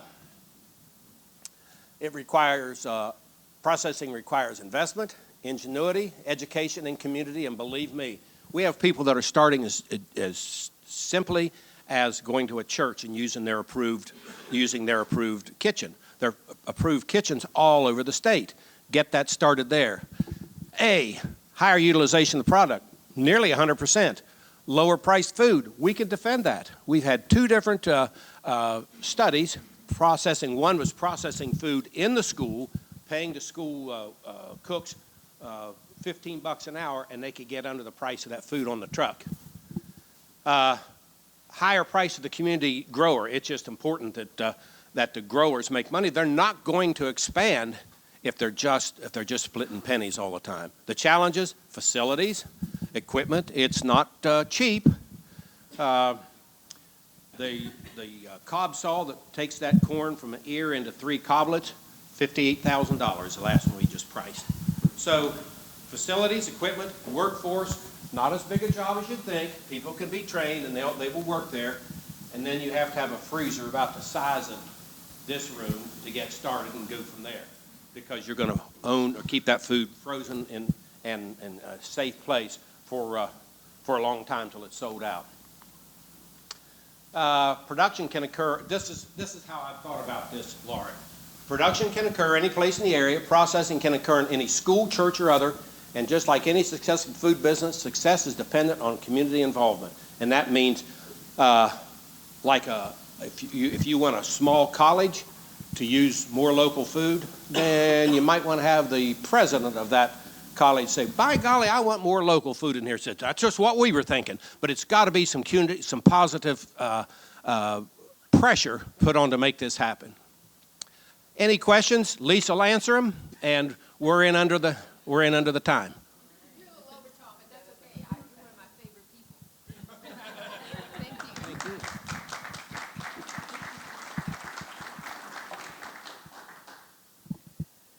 Okay, so I'm convinced that somewhere in here there's a formula that we have to put together. We're searching for the formula with all these components to it, and I think we just heard a major part of that formula.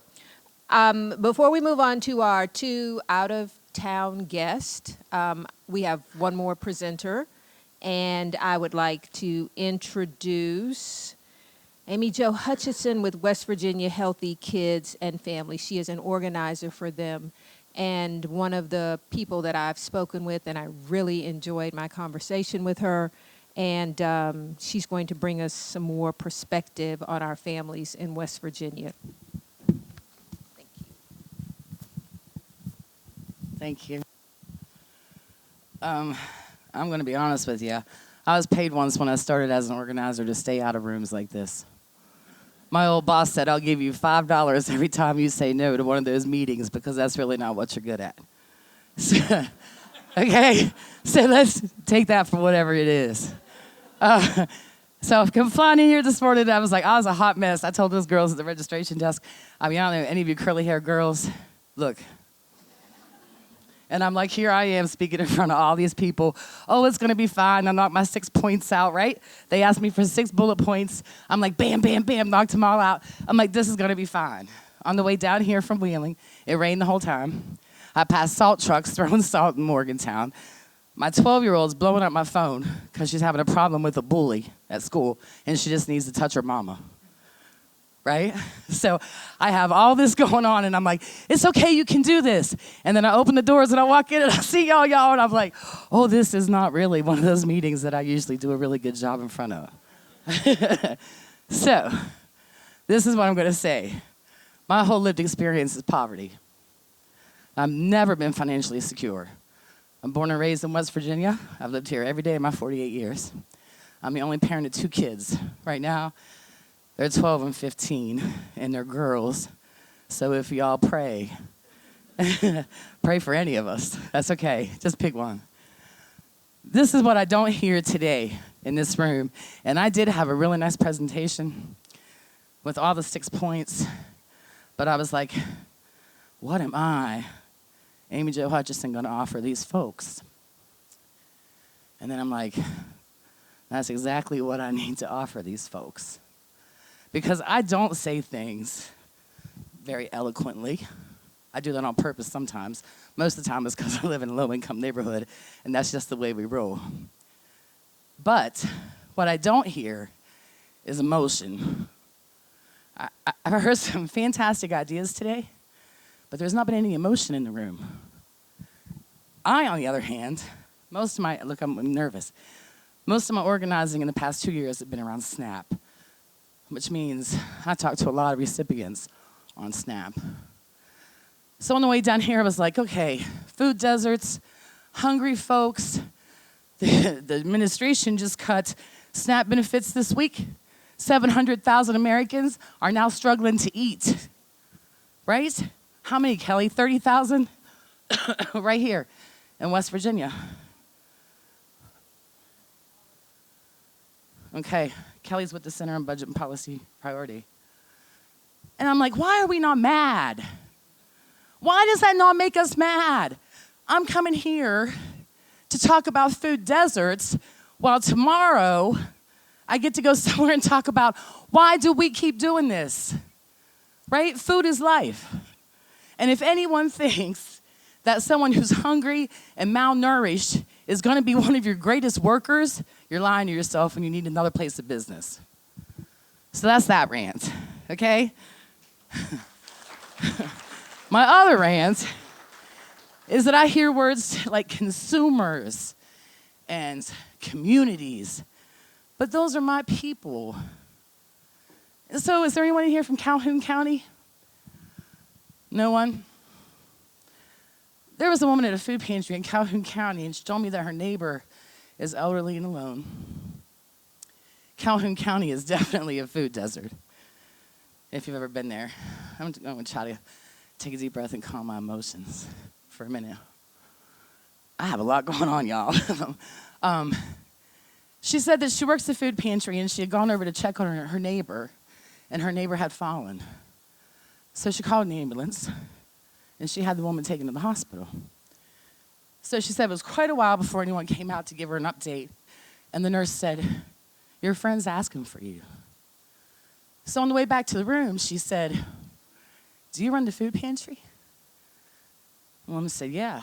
And she said, your friend died. We had to revive her. And the first thing she said when her friend walked in that room was, I don't think I'm going to be home to get my food box. Could you bring it to my house? She died. What she thought about when she opened her eyes was, I'm going to be hungry if I don't get that food box. Those are the people that we're here for today, right? I mean, we're here for kids. I have 2 kids. My kids are pretty bougie poor, and so their definition of hungry right now is we don't have any Chips Ahoy in the house. That's real talk. But we do have kids who are hungry. But for every kid that's hungry, there are parents who are hungry too. And so what are we going to do to lift those people up? So we need accessibility.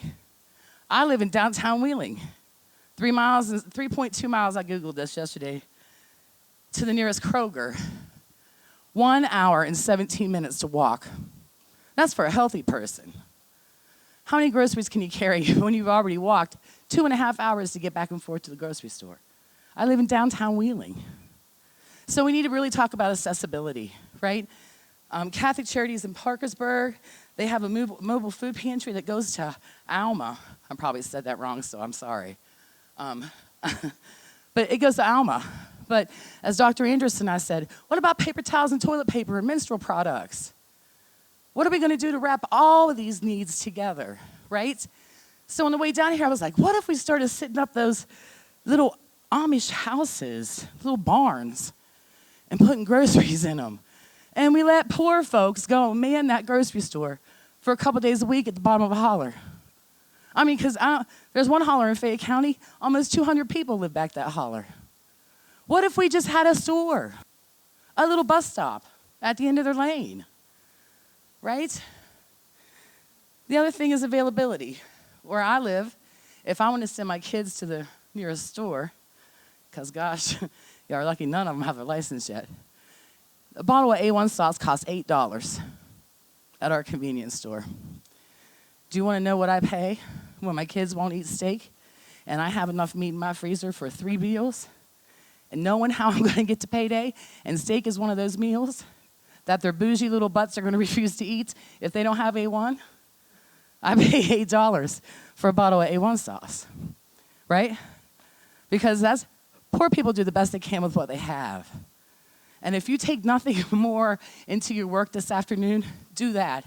Do the best you can with what you have. Everyone in this room. So we need things that last.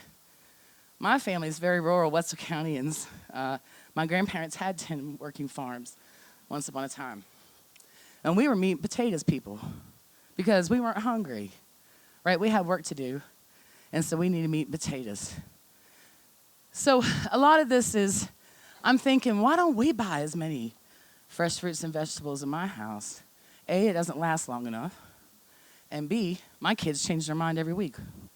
We might love broccoli and eat 2 heads of it this week, and then the rest of it might lay in rot, right? Especially because we're girls and we change our minds all the time. I mean, but that's okay, and I don't think I need to be shamed because I might not buy that much broccoli, right? Which goes right into my, 2 minutes, which goes right into my other point of food dignity. I love food pantries, and we're so blessed to have so many people who just want to fill that gap. But there are also parts of the food pantry thing where you're made to buy black beans. Not buy, but to take black beans. And when you say to them, that's okay, I don't like black beans, then you're said things, because people have testified this to me. If you're hungry enough, you'll eat anything. Poor people, we deserve our dignity, right? We deserve, because here's one thing that gets me, is that I haven't always made the best choices, but try to tell me that my child didn't deserve that birthday cake that my SNAP benefits paid for, right? Like, we have to stay real. It's not poor people's fault that they're hungry. It's not a poor person's fault that they live in a food desert. And so that's what I want you to take into your afternoon work. It's also not bad for my kid to want a potato chip every once in a while, to be normal like our peers. So one other thing is, we hear a lot about SNAP fraud. Because if poor people get something for free, you know they're cheating, right? That's what society wants you to know. So I'm not allowed to buy steak and lobster, because those are the two that everybody comes for, right? I don't know anyone who eats lobster, by the way. You know why? Because we don't know how to cook it. I'm just saying. But anyway, but yeah, I can go into a grocery store and I can spend $10 on a stock of something because it's organic, and that's not SNAP fraud? Think about that. So I'm sure, where's the timekeeper? Did you give up on me? Anyway, I look in this room and I see resources that I don't have as a working poor mom. I see so much intelligence, and I see so many facts and so many figures, right? And I've heard about really cool ideas. And so what I have to offer you is just a reminder that your consumers are moms and their dads and their aunties, right? And their children. And then I don't see any of them in the room. So that's another thing that I implore you to do. Quit talking about us and start talking to us. All right, that's it.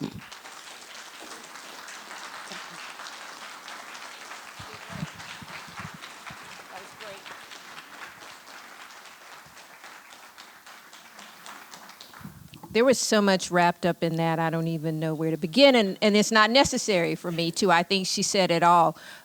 West Virginia Healthy Kids and Families, a fantastic statewide organization working in every county across West Virginia. What I want to do now is move into our two keynote speakers who are visiting us from other places. And I think that they hold a lot of promise in terms of summarizing some of the things that we've heard, new ideas and new directions that we might consider, missing parts of our solutions conversation in the state of West Virginia. The first person that I'm going to introduce is Molly Hartman, and Molly is the program director for the Healthy Food Financing Initiative at the Reinvestment Fund. There's a lengthy description of that financing initiative in your program, as well as Molly's background. But I think what's key about this initiative is that they think about and come up with configurations, retail configurations to food deserts. But wrapped within this investment mechanism, they think about food deserts, jobs, and healthy food. So they combine all of that in their thinking about solutions to food deserts. And Molly, if you don't mind, if you're ready, I'm going to ask you to come on up. Thank you for being so patient with us. Oh, you need this. These are my notes. Okay. Can someone help me? There we go. Oh, all right. Thank you so much. That is a tough act to follow. I would be happy to sit down and just have Amy take over for the rest of the day, to be perfectly honest, although she might not like that too much. Thank you so much for having me here in West Virginia in this room. It's a pleasure to be here. I'm honored to be part of this conversation and hopefully more in the future. As Lori said, my name is Molly Hartman and I work at Reinvestment Fund. I'll tell you a little bit about Reinvestment Fund. We're a community development financial institution based in Philadelphia. How many folks know what a CDFI is? Great, a handful of folks. A community development financial institution is essentially a mission-driven nonprofit bank. We don't take deposits from individuals, but we do have funds that come from philanthropy, from state, local, and federal governments. We have funds that have been given or lent to us by banks, banks that are legally required to reinvest in the communities where they profit. And many banks are not so great at that. So they work with organizations like CDFIs that make investments in mission-driven projects. We work in the areas of affordable housing, education, healthcare, economic development, and food. Since 2004, Reinvestment Fund has been around since 1985. And in 2004, in partnership with a number of organizations across the state of Pennsylvania, we launched a program called the Pennsylvania Fresh Food Financing Initiative. That initiative was started because a room that was somewhat similar to this kind of room had identified that there were areas in the city of Philadelphia and Pittsburgh and throughout the state in rural communities and small towns that there was limited access to supermarkets. So the state of Pennsylvania put in $30 million to start an initiative that would provide loans, grants, and some technical assistance to grocery stores that wanted to open in what was just beginning to be called food deserts. In addition to making those investments, we made about 88 investments into some new stores, some existing stores. We also began to do some research about the issue of food access. An earlier speaker mentioned this food desert map, and there was a beautiful map that showed food deserts. And we have a similar tool that we call the Limited Supermarket Area Assessment. And the LSA has that issue of access map, that layer that shows you how far away from a grocery store you are. But it's sort of a business-focused tool that also takes into account the market potential there. That, you know, what the capacity is to build new stores and what the need, in addition to the need. So we do research, we do programming, and we do investments into food projects. And since 2004, a lot has changed. The conversation back then was very focused on retail grocery stores. Some of the words that you mentioned earlier on markets, consumers, you know, that's the language of the industry. And we have been very successful in working with the industry by using those terms, but it's missing the community and the people who are intended to benefit from initiatives like this. And I think that is another thing actually that I'll highlight is that if are there any grocers in the room? Anyone here? Grocers? So that's another piece of this, I think, that made that Pennsylvania initiative successful, was that we've brought the business community to the table as well as the community perspective. And that was one of the things that I think we learned, was having them on board, was we were able to sort of tailor some of the things that we offered to make sure that the projects could be successful.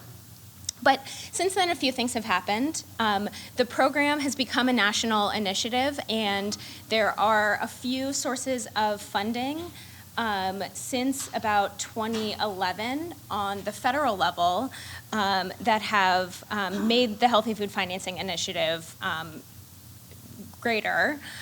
One is that CDFIs like ours receive funding from the Department of the Treasury by applying for it.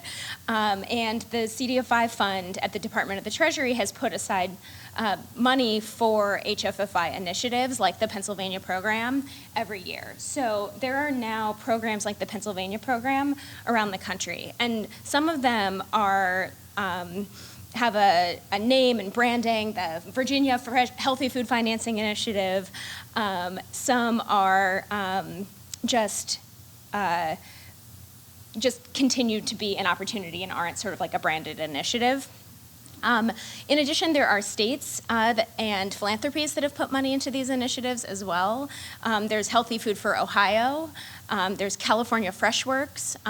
So there are programs like the Pennsylvania program across the country that build off of this model. And there's also a new USDA program, and that's what Reinvestment Fund manages, in addition to continuing to do the Pennsylvania program and to deploy capital throughout the Mid-Atlantic and elsewhere in the country. The USDA program was a Farm Bill initiative. It was designed to be a permanent federal program, so that's a good thing. It has gotten $2 million in allocation, so that's pretty small for the entire country. If you think about the $30 million that went to just Pennsylvania, $2 million is not nearly enough money. So that USDA program is in really early stages. I know there are a lot of USDA folks in the room, and you understand how starting a whole new program within USDA is something that is going to take some time. They provide funds to us to serve as the fund manager for this initiative. We did a grants round last year and made 10 grants around the country to innovative fresh food retail projects, not just independent grocery stores, but mobile markets, farmers markets. They had to be retail because of the statute. And next year, we're going to do a grants round as well as offer technical assistance. And in the future, hopefully with more appropriation and other resources, we'll be able to offer more kinds of resources like capacity building, partnerships, grants, loans, and other kinds of investments.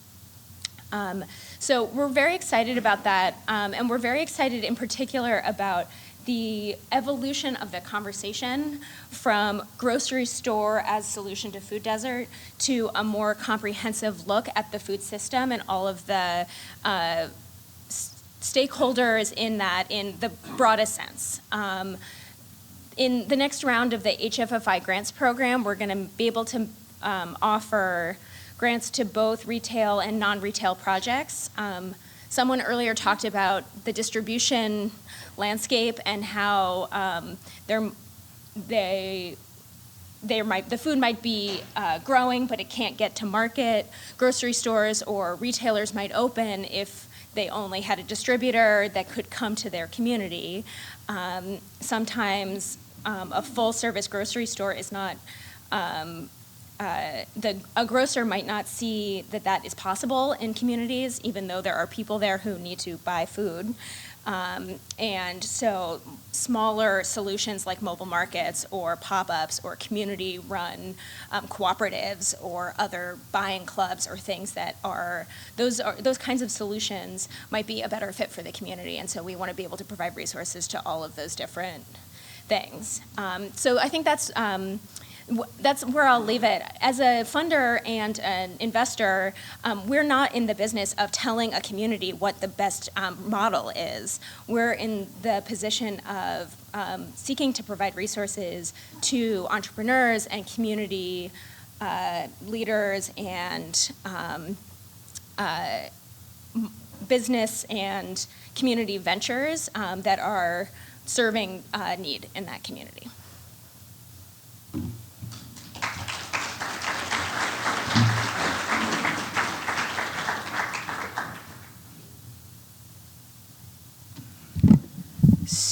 Our next presenter is John Glazer, and I've recently met John and Molly at the same time. Now I just call them the dynamic duo. I think they're still working out that partnership, but I have my fingers crossed.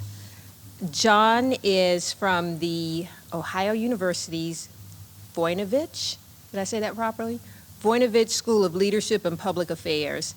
And his program is called SEE, S-E-E, which is the Social Enterprise Ecosystem Program. But I think most importantly for our purposes here today, what he specializes in is helping social enterprises gain resources and operational capacity to expand activities and markets while addressing Appalachia's most challenging needs. And I would try to translate that sentence, but hopefully everybody got it. And John is going to clarify it, but we need it, whatever it is.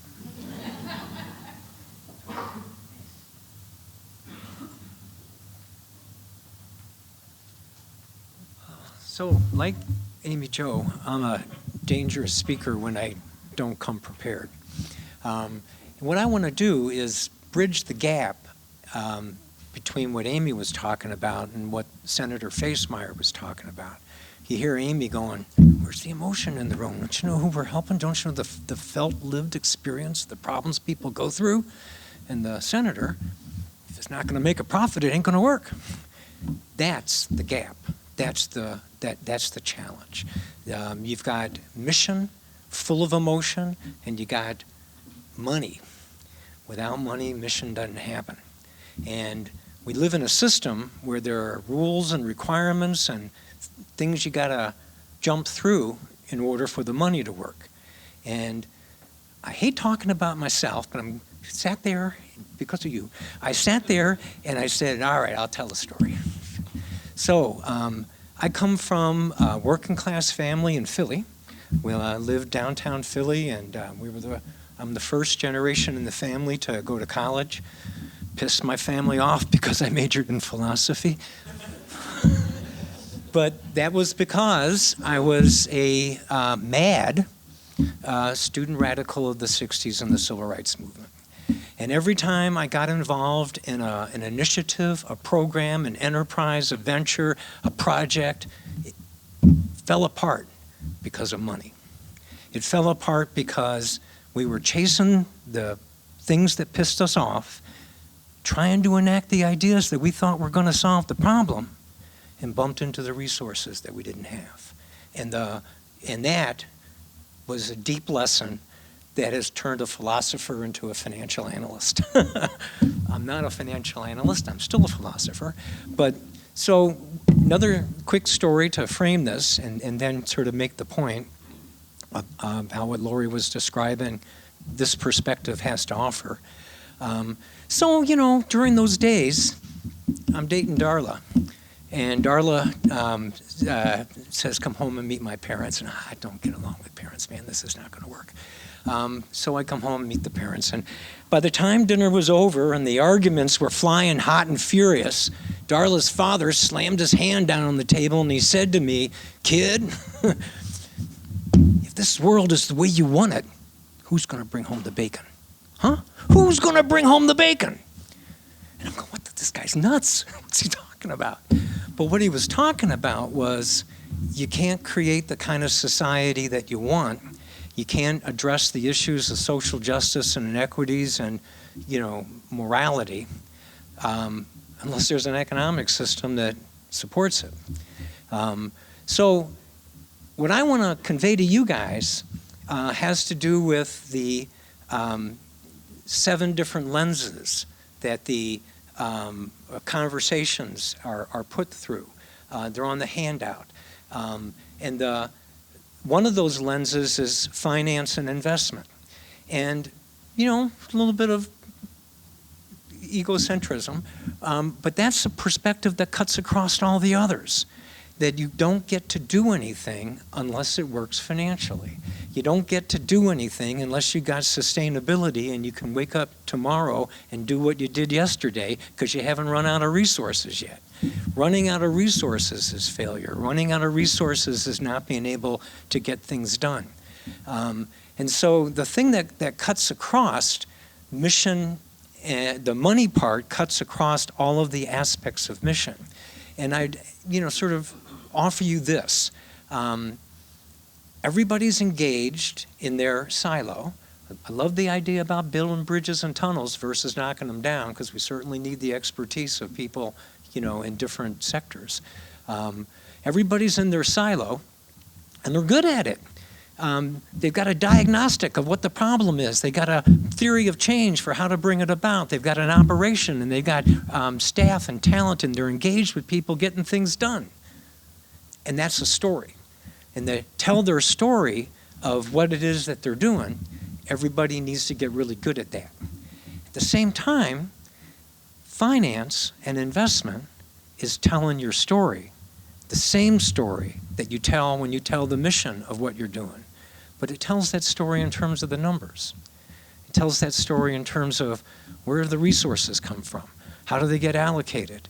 You know, show me the kinds of conversations people have and I'll show you the priorities of a society. Show me the budget and I'll show you the priorities of a society. You know, where does the money get spent and on what? That's what's most important. But finances are simply telling the story of what you're doing in terms of the numbers. So if you think of it, you are solving a problem. And when you solve a problem in America, that's called a value proposition. That's called, I got a solution to a problem, and if there's a market for it, somebody will pay for it.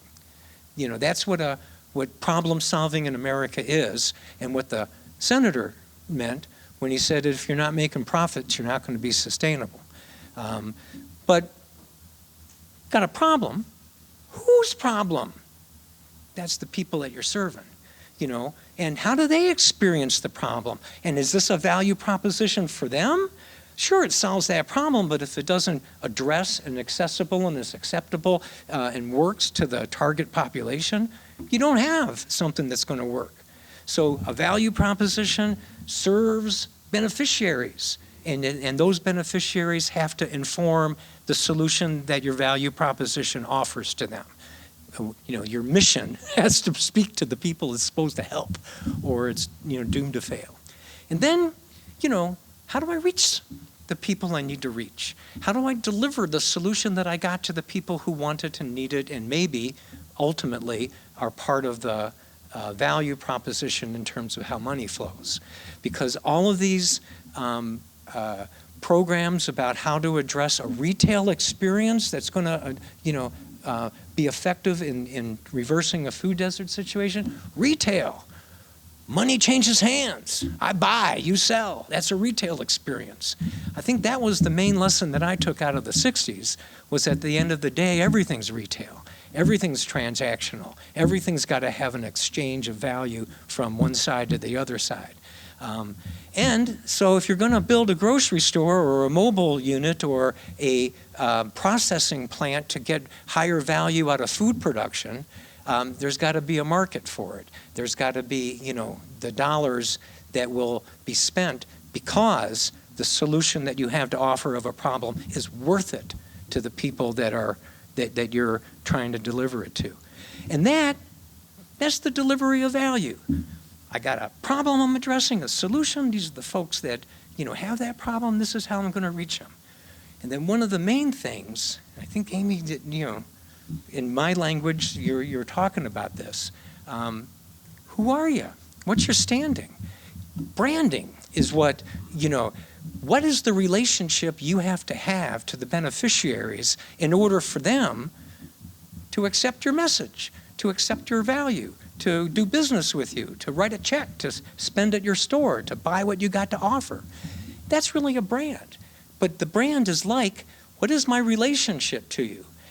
Such that through those channels, I can deliver to you the problem and it speaks to what you need and we got a deal. We have both sides of the table coming together. And that relationship side is what's your standing? Who are you? You know, what do you know, in Southeast Ohio, I'm sure it's true of West Virginia, the first question everybody asks is, who's your mama? You know, who's your people? What's your family? Coming from urban Philadelphia to the hills of southeastern Ohio is a huge culture change for me, but I'm over it. It's, you know, been 15 years now, and you know, like that. But still, the relationship that you have with people is a part of your ability to deliver value to them. That's that. Everything else is operations. Everything else is, what are all the activities I got to engage in order to create the value that I have to offer to people? What are these cost?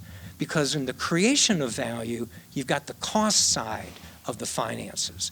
The story of all the activities you got to engage in to do what you do. You attach a number to them, people, personnel, resources, equipment. You know, and you attach those numbers tell the story of the activities that you need to engage in order to create the value that you're going to deliver to people in your venture or your program or your, you know, intervention in the world. So on the one side, everything that creates the value has cost. Everything that delivers value ought to have revenue, ought to generate resources, whether it's retail and somebody buys it, or it's an investor who believes in the future, or a philanthropy that says those are the values that we support. You know, whatever the source of that funding is, that's a function of the value that you create. So what my program does, and you don't need my program, but you do need this method of thinking. You need to ask yourself, how can I tell my story in such a way that I qualify for the resources that somebody like Molly's organization has to offer? Because, you know, I think Molly kind of said it. She goes, you know, we're funders, we're investors, we're lenders. We don't tell a community what they need. But if what the community wants doesn't fit a pre-existing standard of the deployment of resources, you don't get it. You know, you've got to qualify for the money. And most of the time, that has to do with sustainability. Most of the time, it has to do with what the senator was talking about. If you don't generate a profit, you're not going to be sustainable. So I had to figure out a language in which to talk profitability to passionate mission people, to nonprofits. I'm a nonprofit. We don't make profits. Oh, you need operating revenue? Oh man, do we need operating revenue? We don't have the resources that we need to get things done. Going, okay, John, don't talk about profits. Talk about operating revenue. Because you need operating revenue. I worked with a food bank in southeast Ohio. They had a truck breakdown, and they had to do a bake sale to raise the money for the engine repair. They were wealthy. They had cash in the bank. They had lots and lots of funds. They were state supported, and they were philanthropy supported. But all those funds were encumbered. You couldn't spend them to repair a truck. You could spend them to fill the coffers with the food that you're going to distribute. You could spend them operating the truck, delivering the food to the pantries, but you couldn't repair the truck with those food. Why? That was the part of the rule of the game. That was part of the contract that you made to get the funding from the funder, was to use the funding in the way in which the funder wanted you to use it. But they couldn't, because they didn't have operating revenue, repair a truck without doing a special fundraising thing. So what a social enterprise is all about, and I would argue that everybody trying to move the needle on a social, environmental problem is a social enterprise. You're trying to create value that isn't a financial value. You're trying to create, an end to hunger, a health outcomes, better educational outcomes, better, cultural family events over dinner because we're not arguing over potato chips or cake, a quality of life. Those values are the values that drive the mission. Without the money, you don't get to do that. But a social enterprise tries to create those values. But like any enterprise, without money, they don't get to do the work they do.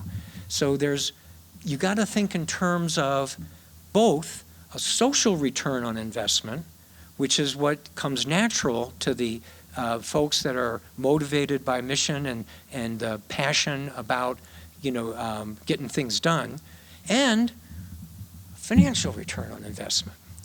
It's not like you're in the business of making rich people richer, but you are in the business of returning capital to your investors. You are in the business of servicing the loans that finance what you do. You are in the business of generating the metrics that the funder wants to achieve through the allocation that they made you from philanthropy. There's a money side of everything. And then I would end with this, draw the bottom line there. You got to tell the story of your enterprise in terms of numbers in order to qualify and win the resources you need to do what you need to do to move the needle on those problems. And that's the combination of emotion and anger and being mad, and the senator saying, hey, we got to scale. I don't think we have to scale. I think that, that there are local solutions for local problems. But at any rate, the money side is just as important as the mission side. And then finally, my critique of capitalism has gotten really good over the years as I have helped people navigate through the capitalist system. And even though in my youth I may have been, befuddled by philosophical ideas, in my elder age I am, befuddled by why can't stuff get done? When you were listing all of the things why don't they just turn that barn into a store? Well, because you got to have a capital investment to get the inventory. You got to have a turnover of that inventory on a given rate in order to generate enough money to pay the people that are going to do it. Money gets in the way of why they can't just turn that barn into a store. And so I would suggest that in your philosophical life, you ask yourself questions about money, not financial analysis and how do I qualify for funding and projections and pro formas, but where does money come from? How does it get created? Do you know that right now in our economy, there is more money circulating in our economy than ever before in history? And that the rate of increase of the money supply in America has been a traditional hockey stick that any venture capitalist would, give his eye teeth for?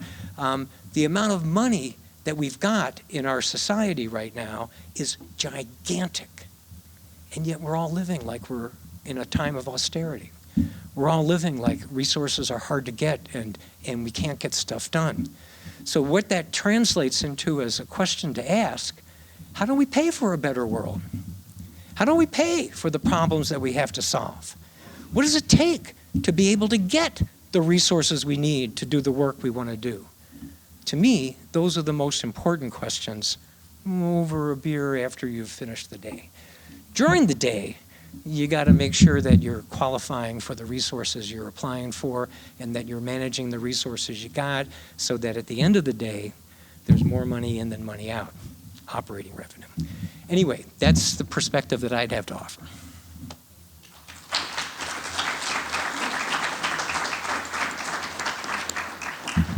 Thank you, John. I want to quickly move to the next part of our program. And before I do that, I want to recognize a couple of other partners in this endeavor. So in addition to Davis College, we also had Fourth Economy assisting us with this effort, and they will be taking over the second half of the day and dividing the room into discussion sessions. And I also want to recognize Joshua Cook, hiding back there, looking modest, with West Virginia Forward, but he's been very instrumental in helping us to shape the way we think about today and the way we address food deserts in West Virginia. I think John kind of introduced some ideas that we don't often think about a lot when we're thinking about food systems and food deserts in West Virginia, and it's the idea, of finance, investment, revenues, and the need for money. And it's interesting to me because as researchers, we are also charged with thinking about how we get the resources we need. All of it makes us uncomfortable. Researchers, we need money. Doing good stuff, we need money. That's the reality of it. And so we're going to spend some time talking about that idea in your second half of the session. And I think we'll keep this up here to kind of help us stay focused. You also have this at your table, and I'm going to ask Fourth Economy to come up and take over because I'm done. Yeah. All right. Hi, everyone. My name's Nicole. I'm here with my colleagues Chelsea Burkett, Christina Harold, Megan Nestor. We will be facilitating your tables. We have 6 tables. There's 4 of us. So we're also going to help ask Josh Cook for help, who Lori just pointed out, as well as Susie. Could you just raise your hand really quickly? Okay, so we'll be your table facilitators. This part of the day is really about working together to design solutions. So, we've heard about a lot of initiatives, we've heard about programs, we've heard about things that are happening on the ground in West Virginia. We've also heard about innovative tools like the Healthy Food Financing Initiative, the Social Enterprise Ecosystem, funding opportunities from different agencies in the room. So, we have a lot of resources, like Amy said, we have a lot of resources and we have a lot of brains in this room. So we've done our best to break you all up into groups already. That's what your colored dots were for.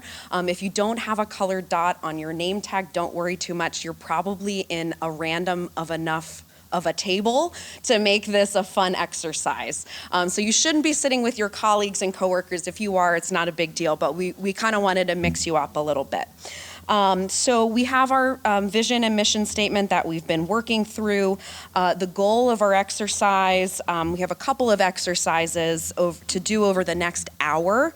It'll go by really quickly. Our goal is to develop recommendations that institutions in West Virginia can pursue to solve food deserts at a statewide level. So these exercises will move us through 2 questions.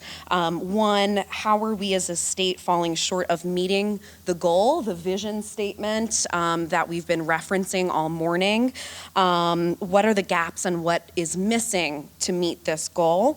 And the second question is, what role do different stakeholder groups have to play in addressing gaps and achieving that goal? So those are the questions that we'll be focusing on. Like I said, we'll be working in small groups for about an hour.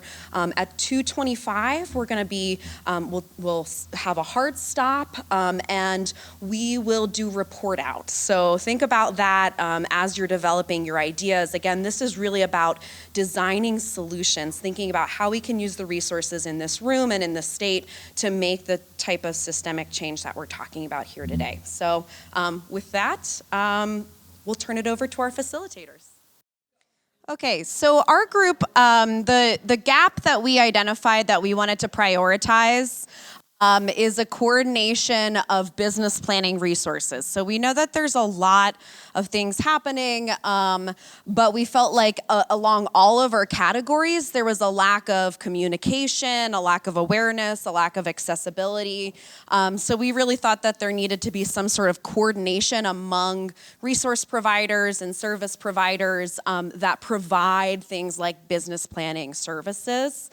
Our stakeholder groups, we have kind of government as a catch-all, so state and local and federal, to provide funding for business planning, to provide training, so as a requirement of funding or as a prerequisite to funding, providing some level of training for those that are borrowing money. And then using those government agencies as a catalyst to convene stakeholders through all the other groups. So using, local state agencies to kind of set the table and bring people to that table.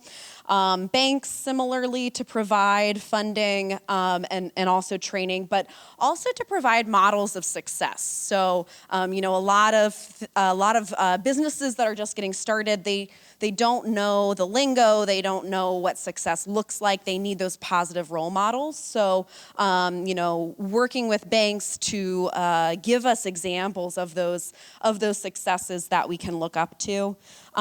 Educational institutions to instill business planning from K through, all the way to kindergarten up through technical college and university, really to kind of instill the importance of business planning, throughout the educational life cycle.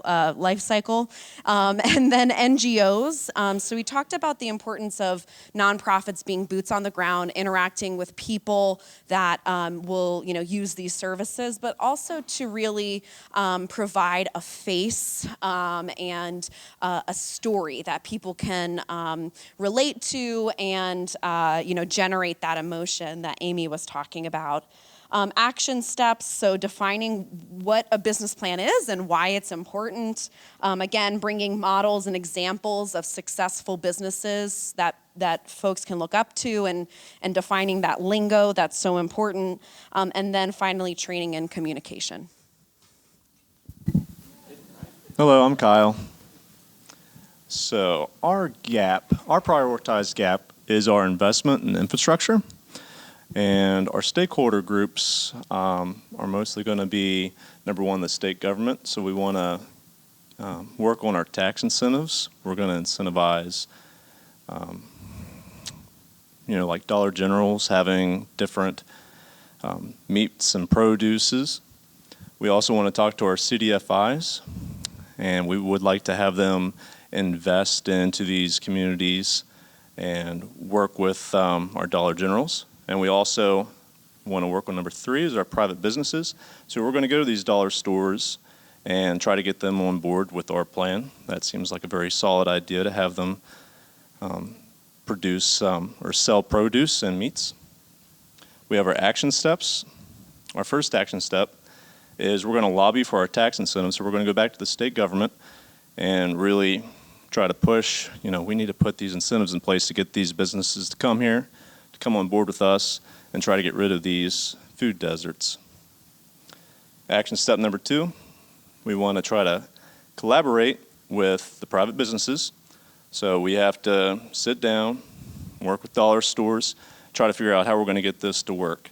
Because if they're not on board, it's just not going to work for us. And going back to the CDFIs, we got to go to these financial institutions and say, this is important for our community. We put a lot of money into your banks, and we need you to help our communities. We need us to feed our kids and our families. Hello. So we talked a lot about how are we going to make new markets viable in food deserts, and about the $500 million, it's $500 million of federal SNAP money that comes through our state each year. It's 1/8 of our whole state budget. But most of that money is going back out of state. Walmart captures, Walmart and other big box capture about $242 million of that money. And those same corporations are also somewhat a part of the food desert problem. When a Walmart in McDowell County can say it's no longer profitable for me to be here and I'm going to leave 10 years after I put all the other stores out of business. So, how are we mitigating for that? So we talked a little bit about, how to figure out these subsidies, but one was perhaps to actually tax retailers, maybe a 1% tax. Most of our retailers are out-of-state concerns.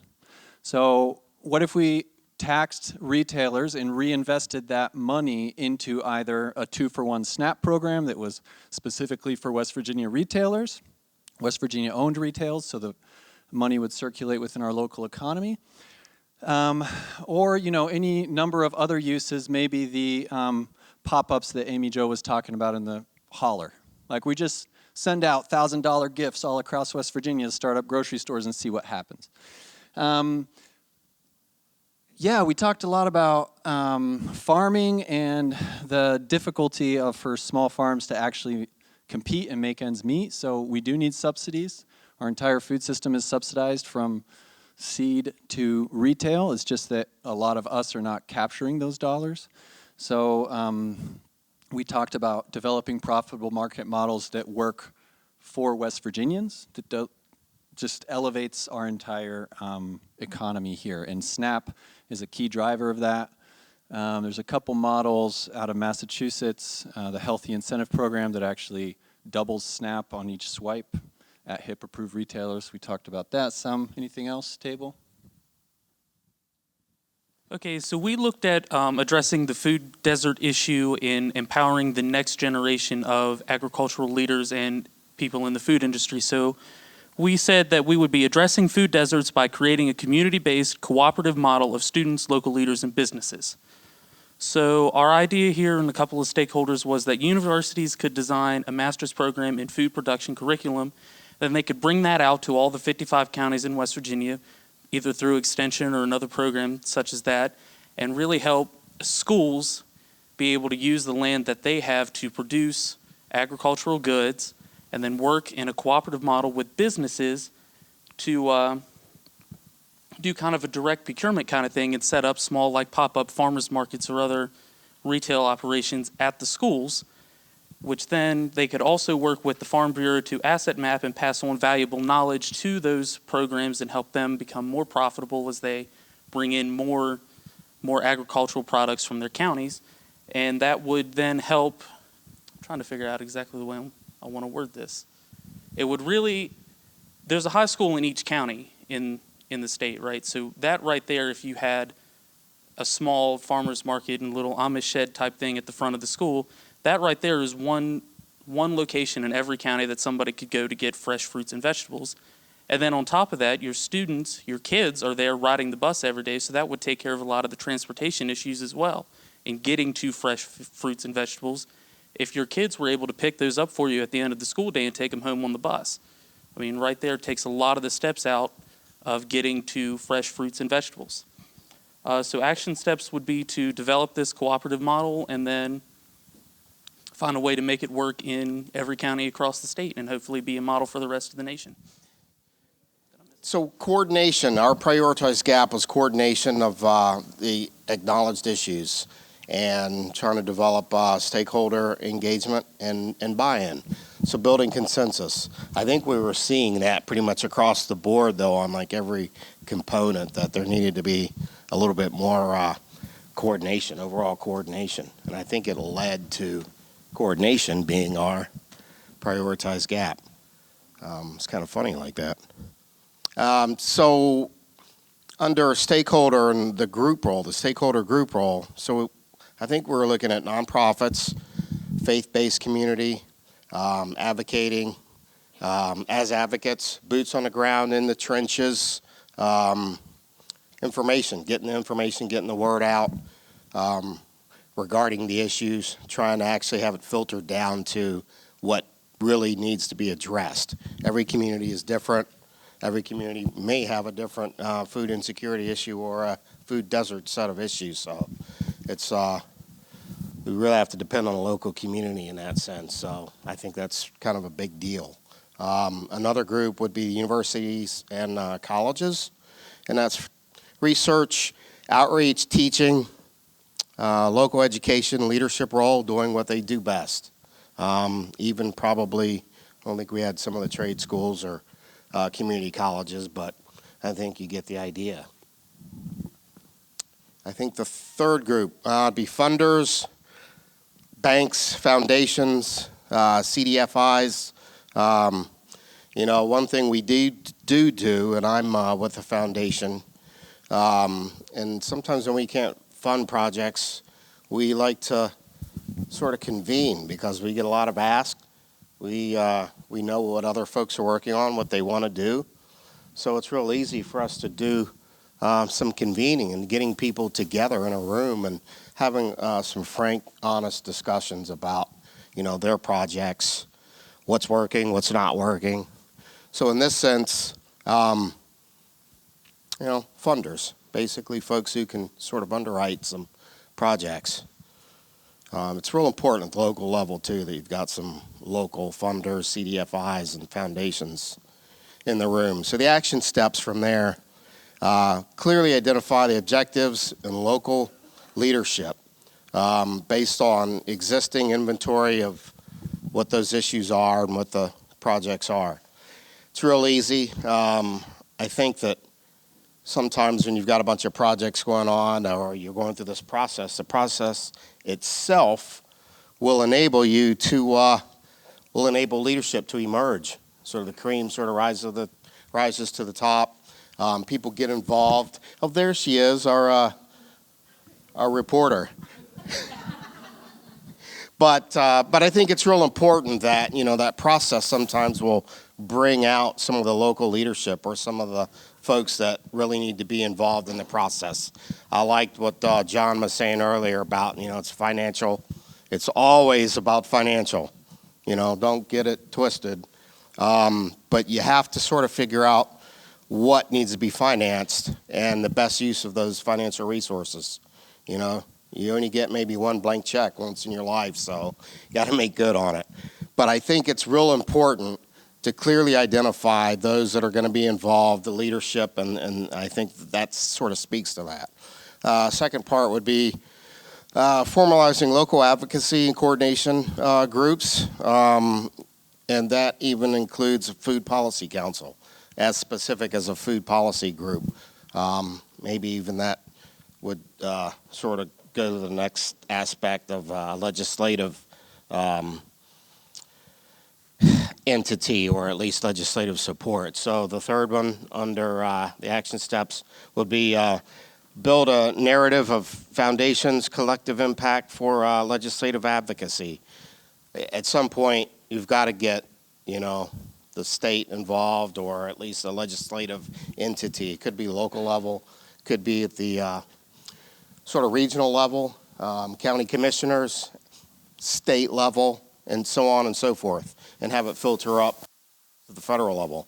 I think that's paramount in the process. So that's it. All right, good about going last. Everyone said all the important stuff. So our prioritized gap was community-owned grocery stores. We talked a lot about ensuring community preferences, creating jobs, focusing on value-added products. Our stakeholders are nonprofits, and we see them as connecting to the consumers to help design the market. We talked a lot about churches because they have kitchens and people and volunteers, and they're doing a lot of that work anyways. Economic development agencies for market analysis and then connection to the business side of things. And then for action steps, we had some sort of statewide market analysis of where these grocery stores would make sense, community-owned grocery store playbook, like how to get the community involved, finding a network of Amy Joes to activate for this work, and then possibly like a business plan competition. That's it. And again, I'm just so pleased to see almost the same number of faces in the room as when we started. I think that's fantastic and a testament to everybody's interest in the topic. If you haven't guessed by now, I'm a qualitative researcher and I listen carefully to what people say. And I think the conversation in the room has been different and interesting. With some additional analysis, I can say more about that. But I really think that we've made a lot of progress today. I want to introduce my silent partner, Paul Kinder from Davis College, and he's going to deliver closing remarks. But I just want to say thank you to everybody for coming. Paul. Thanks.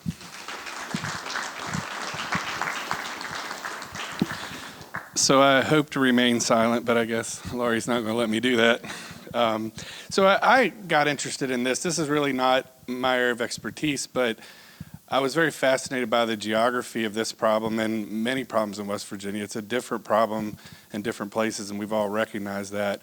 And so that led me to get involved. And I really want to thank NRCS. This was a vision really started by our former dean, Dan Robeson, and our state conservationist, Louis Aspey. And they set the charge for this. They said, this is, you know, almost 2020. This shouldn't be. This problem really shouldn't be. And I'm one for challenges, so I said, sure. Well, I had no idea what we were going to do next, and I met Laurie, and she's just, you know, blazed the trail all the way. But I do really want to thank you all for coming today. It's a really wicked issue, and there's a lot of great ideas that we heard today, a much larger diversity here today than we've had in our last two sessions. And so I think what we want to do is not look at this as an end, but a beginning, of course, and keep this conversation going. I had a friend that he's in business and marketing. He said, you know, you got to talk about your business all the time, to everyone. And I think that's what we need to do. I think we need to talk about this with our friends and our families and try to tackle this problem. It's going to be not going to happen overnight, and I think we should go home, digest all that we've learned today, reach out to each other, and I think we're going to have a report that's going to be generated. We want to thank Fourth Economy, too. They did a great job. Let's give them a round of applause.